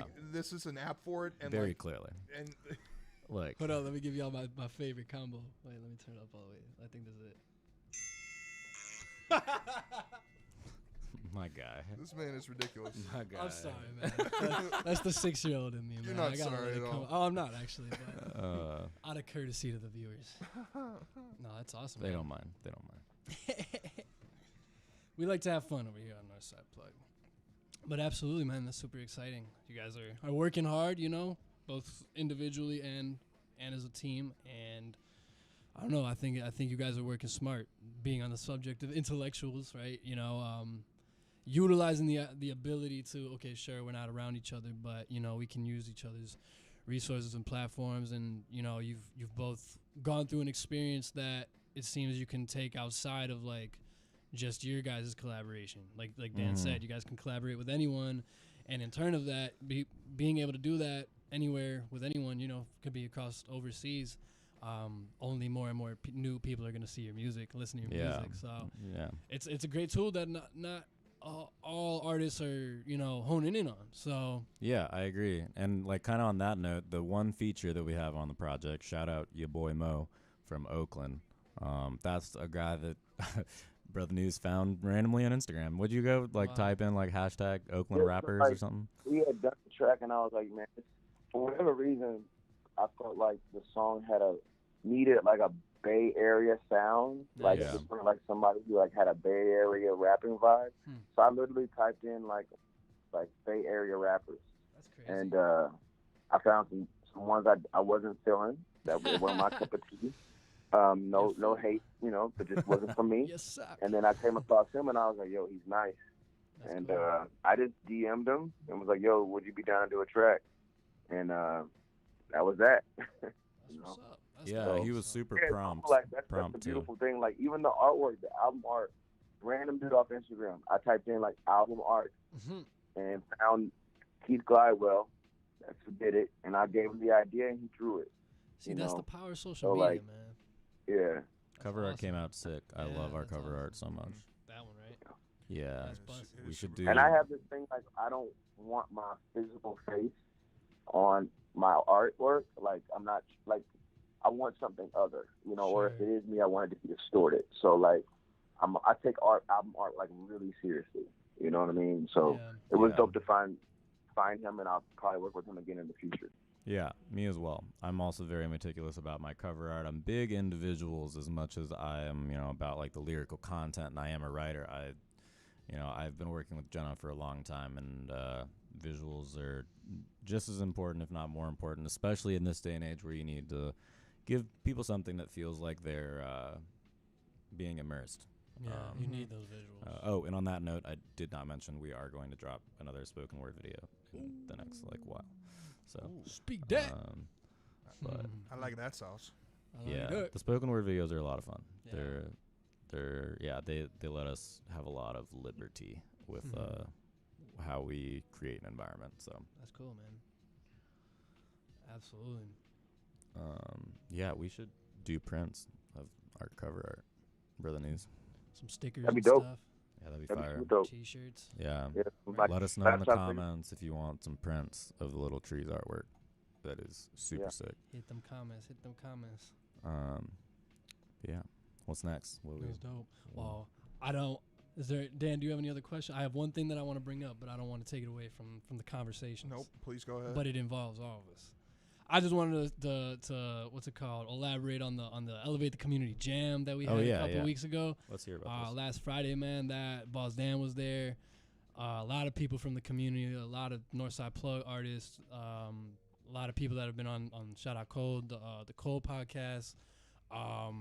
Like I said, it was called Elevate the Community Jam. It was a total, complete social experiment. And basically, Cold, he had the connect, got a spot. And we all it was a super big collaborative effort of trying to put, minds together, creatives. And the point of the event was centered around it was an all-day event from like 12 to 12. And it was centered around a live art show, b-boy competition, so like breakdancing, and finished off with MC competitions. And throughout all of that, there were like a lot of art vendors, and there was a taco truck. There was an elote lady from the neighborhood. Shout out the elote lady. It was busting. The elote lady. Shout out Jay from Prototype. He knows what's up. But yeah, man, I just want to talk about it because it was just so like incredibly.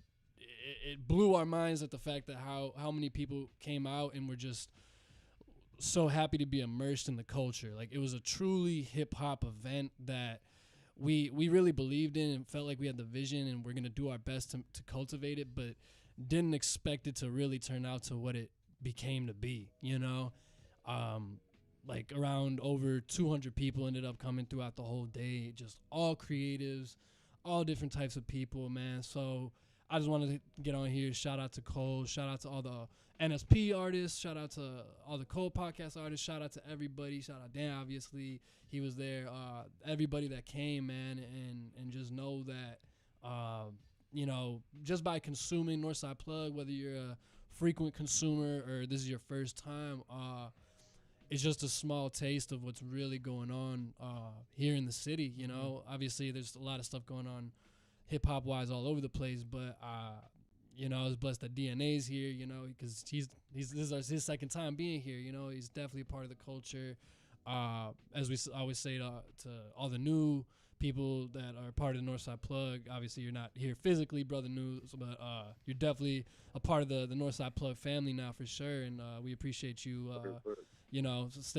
being on the show with us the whole time. That's super love, and whatever we got, I know you're out doing your thing over there, but we're going to be having a lot more, whether it's, if it's to the same scale as the Elevate the Community Jam or just kind of smaller events to keep the consistency of the community going. We're going to be having a lot more stuff going on. So just want to let all the listeners know, let Brotha Newz know that, we're all not alone in this. And this show alone is a big manifestation of that, man. So just want to shout out to everybody a part of the movement, part of the community, and a lot more to come. So I'm curious, Boss Dan, I got a question for you.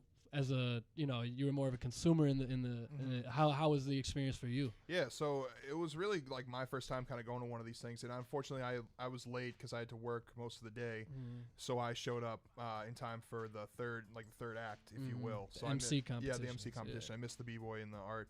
I caught some of the art while I was there, which I was fortunate of because I met some cool people and some of the dope stuff they make. But for me, it was very cool. It was awesome to see all those people together because like there were like just different people that we've had on Northside Plugged and like people we haven't had on Northside Plugged. Like see them kind of come together, bring their friends, bring their posse, whatever, and kind of just see them all perform and like just to have all those people in that area was really cool. And honestly, for me, I next time we do this, I want to get more hands-on involved with it.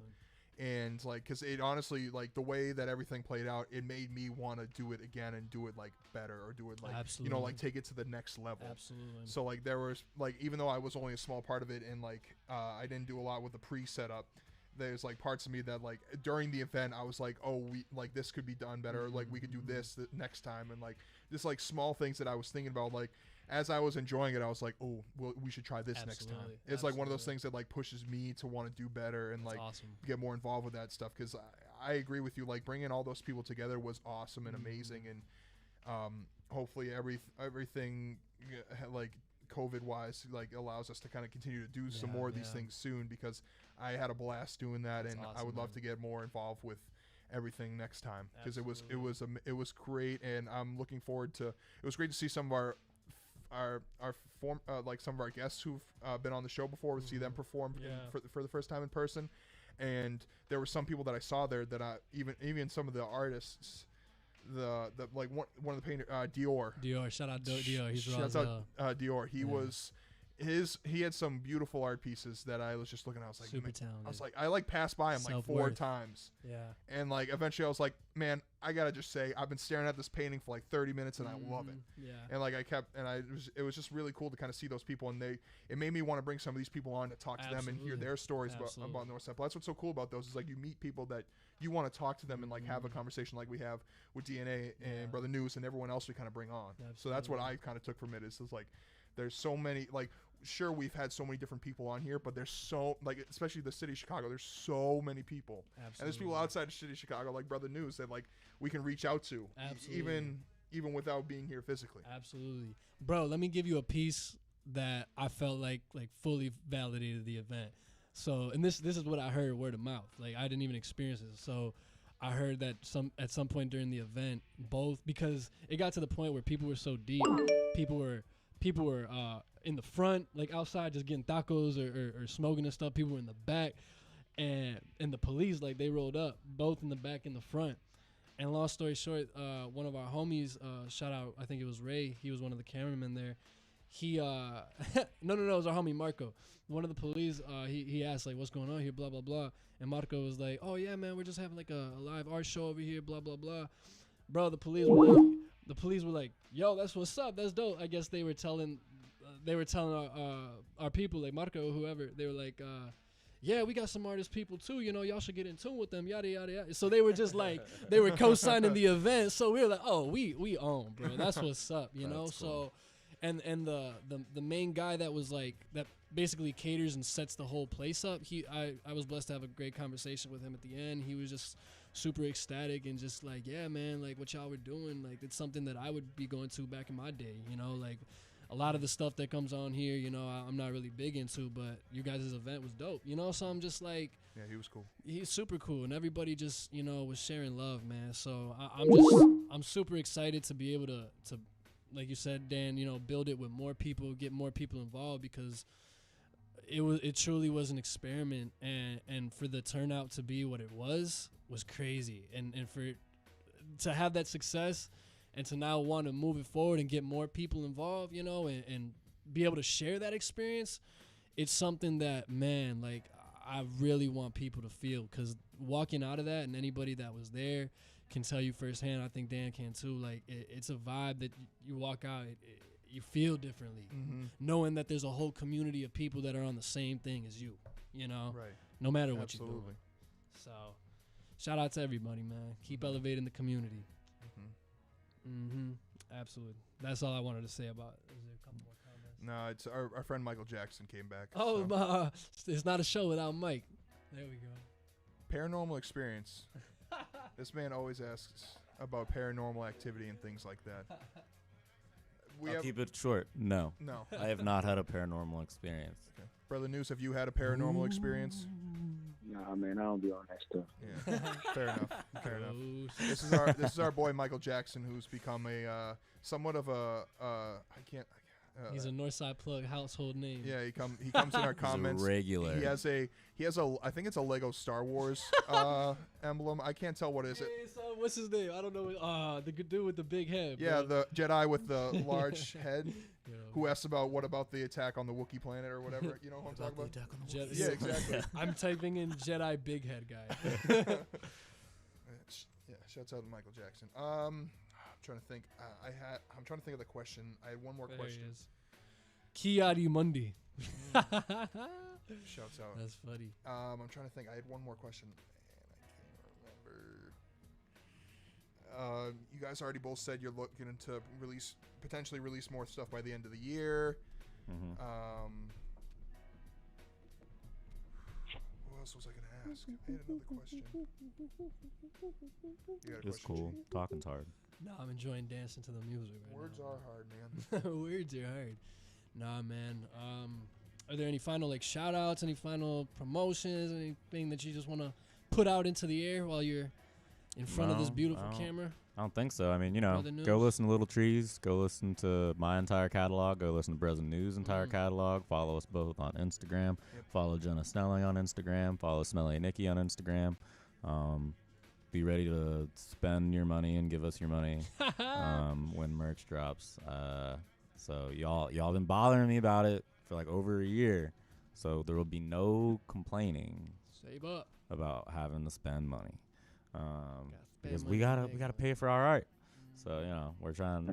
Jenna and I are trying to get better about monetizing our art. So, and I promise you'll get a new EP, a new spoken word video, and merch. Nice. So, Brotha Newz. Yeah, man, that's about it. Just any support is appreciated. Absolutely. We'll check out Brotha Newz. Check out DNA. Also, so do you guys want to shout out your socials and stuff? I don't want to get it wrong. Or YouTubes, whatever. Yeah, my Instagrams. I dropped the Instagrams in the comments, but if you want to say them out slide loud to for our audio listeners. For our audio listeners, you can find me on Instagram at Nicky NIEKY.M4A.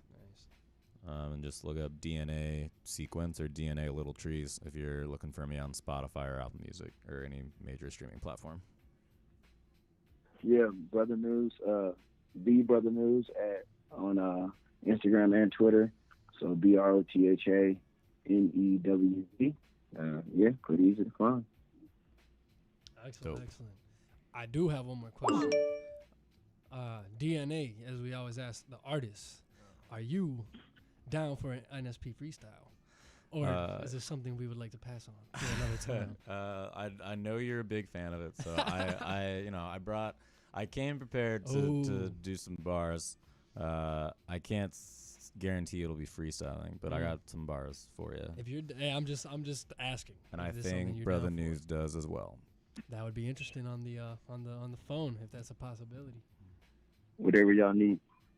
All right, boss Dan, throw on a beat. All right. We're gonna see how this goes. All right, let's try it. Yeah, I've never rapped with somebody over the phone. This will be. What should I? I'm gonna let y'all. Any preference on a type beat I should YouTube search real quick? Oh, God.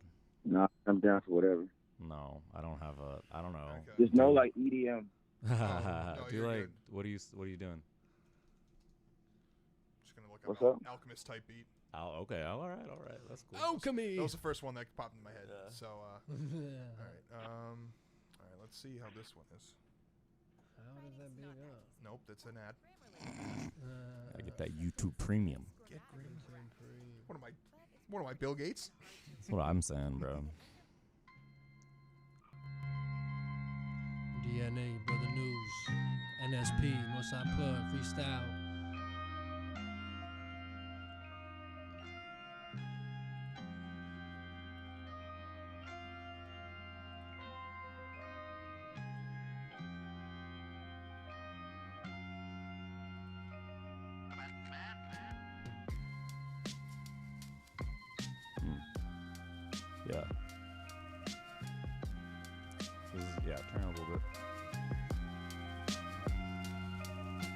I get you got hesitation about some reparations, but we done been patient. We grew up wealth adjacent, played games and friends, finished basements. Some of us do alright just to get complacent. I ain't saying you the problem, but you definitely ain't the solution. Keep talking, that's just sound pollution. If white people are only victims, then I'm calling collusion. My mind manifests like nuclear fusion, and I think I'm about to crack fission, cause all these other rappers lack vision. I'm be what remains like this long vision. So many plays, it's a complicated mission, but there's room in here and I don't charge admission. Haters blowing smoke, they not worry about emissions. I'm meditating to put my depression in remission, but there's beauty in the pain, cause even tears glisten. Yeah, yo, Pops told me closed mouths don't get fed, and birds in the sky don't get bred. And every good wife deserves cred. Turn lemons into yellow cake. Water in the Kool-Aid, don't know flavor, it's just the color's name. Watching VHS in second grade. Couldn't memorize our stewards for new NBA. Dreams of money for rookie cards. Comics in the plastic covers. Fingerprints will result in scars. Grandma prayed on plastic covers, crucifixion scars. Niggas pray to Jesus every day, selling dope in cars. So the dream of looking dope in cars. Same machine that have them buying lies, that they should learn to cope with bars. Why I bring you broader scope and only hoes in cars. Medicine injected in the candy, Mary Poppins bars. Poppins and bars, youngers think they master fate. Came to catch some fish, but only masturbate. Say they want not a smoke. Only vape cheese looking shredded Parmesan, so it's less than great. And new spitting rhymes from a different state. Follow Yellow Rose without a 10 man and Jordan 8. That's on my middle of the map. Chase me on my cap while all your favorite rappers capping. Realize the trap is meant to keep you niggas trapped in. Gentrify your block, but get a set to see your black skin. News. Hell yeah. Hell yeah. Hey, I'm in here with DNA and Brotha Newz. I'm feeling hella cool, yeah, I know what to do. I'm making hella moves, every move I make is true. Never snooze, but they snooze on me and you.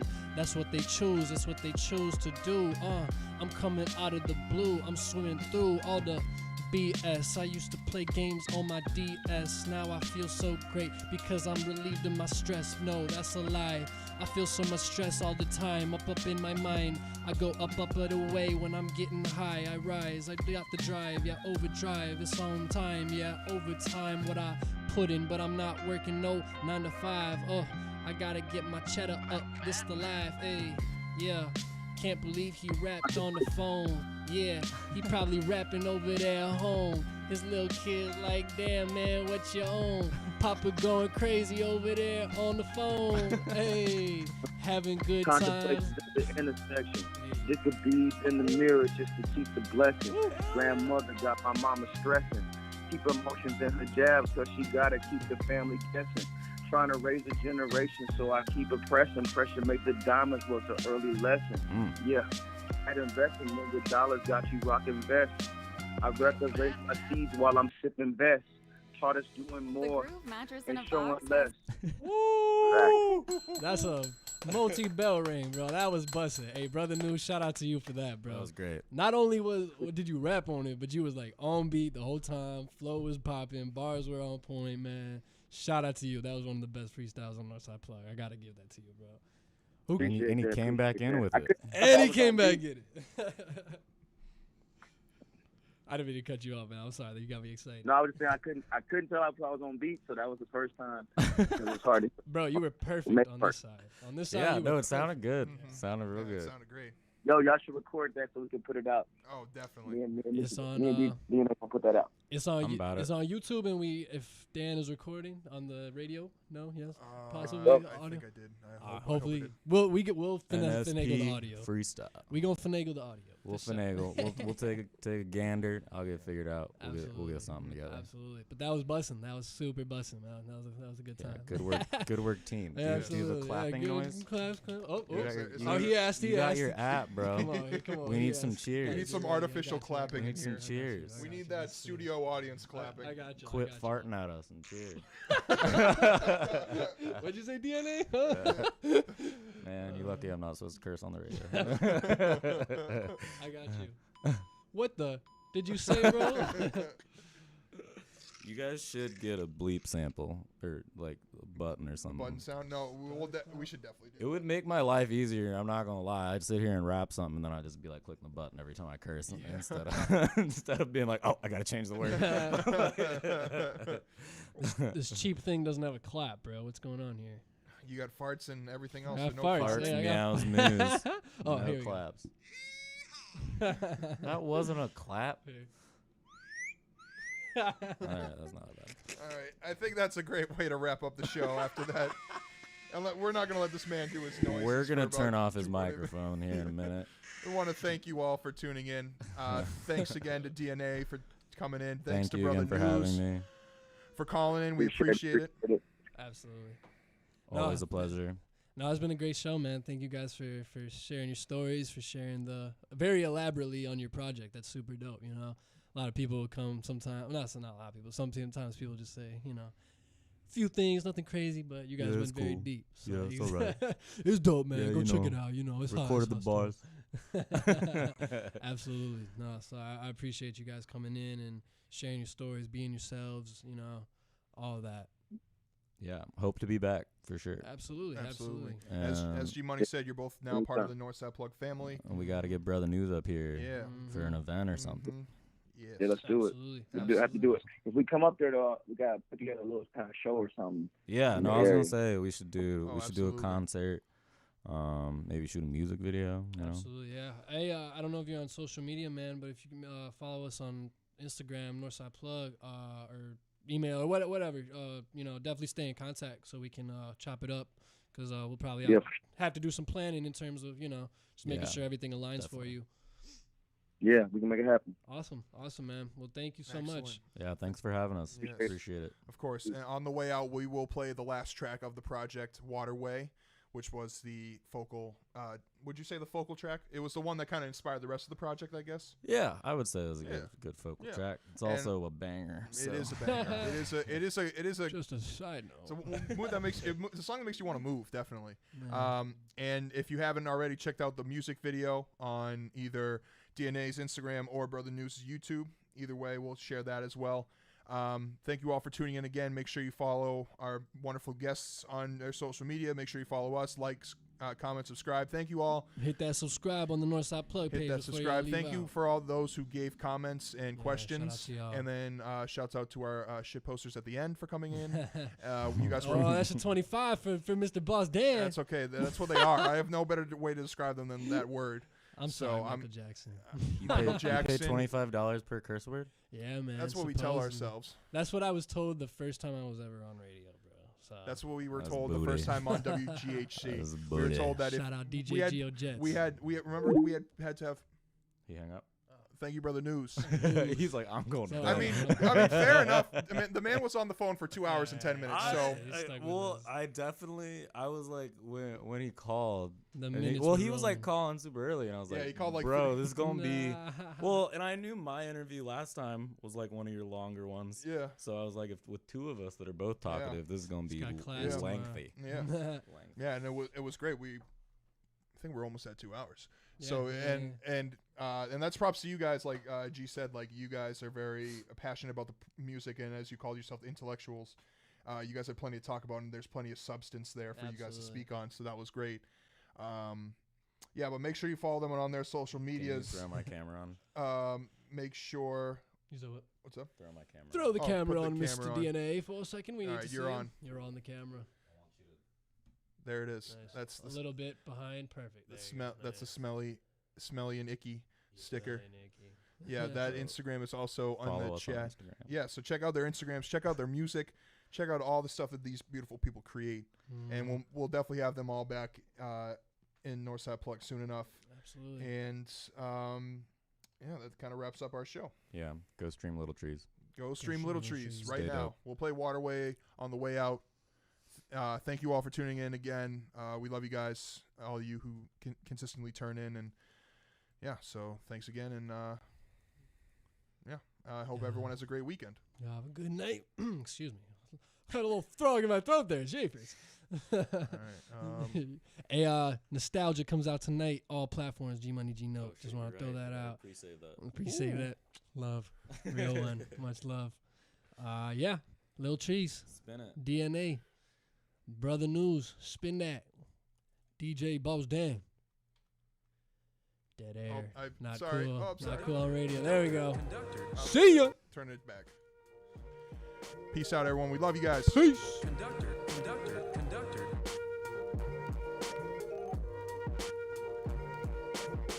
Got a check and I'ma spend it at the waterway. Get the max cause it's about to be a holiday.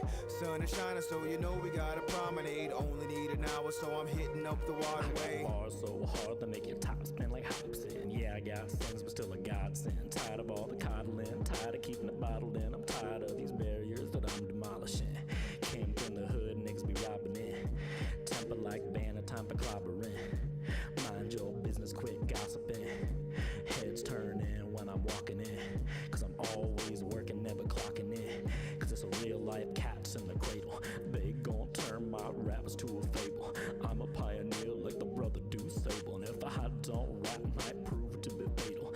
Infallible, but I'm far from papal. Drip pop a bullet, slow like maple. You wanna see, nigga, I built this table. I got a check and I'ma spend it at the waterway.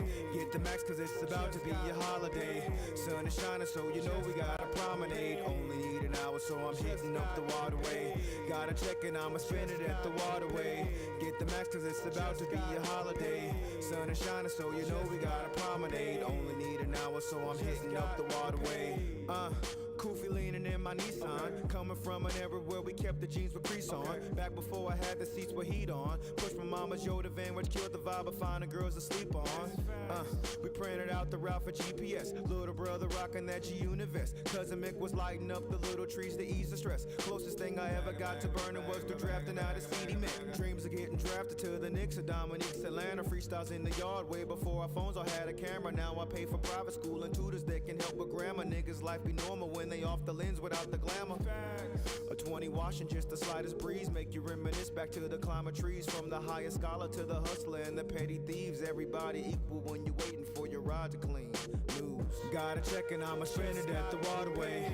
Get the max cause it's about to be a holiday. Sun is shining so you know we got a promenade. Only need an hour so I'm hitting up the waterway. Got a check and I'ma spend it at the waterway. Get the max cause it's about to be a holiday. Sun is shining so you know we got a promenade. Only need an hour so I'm hitting up the waterway.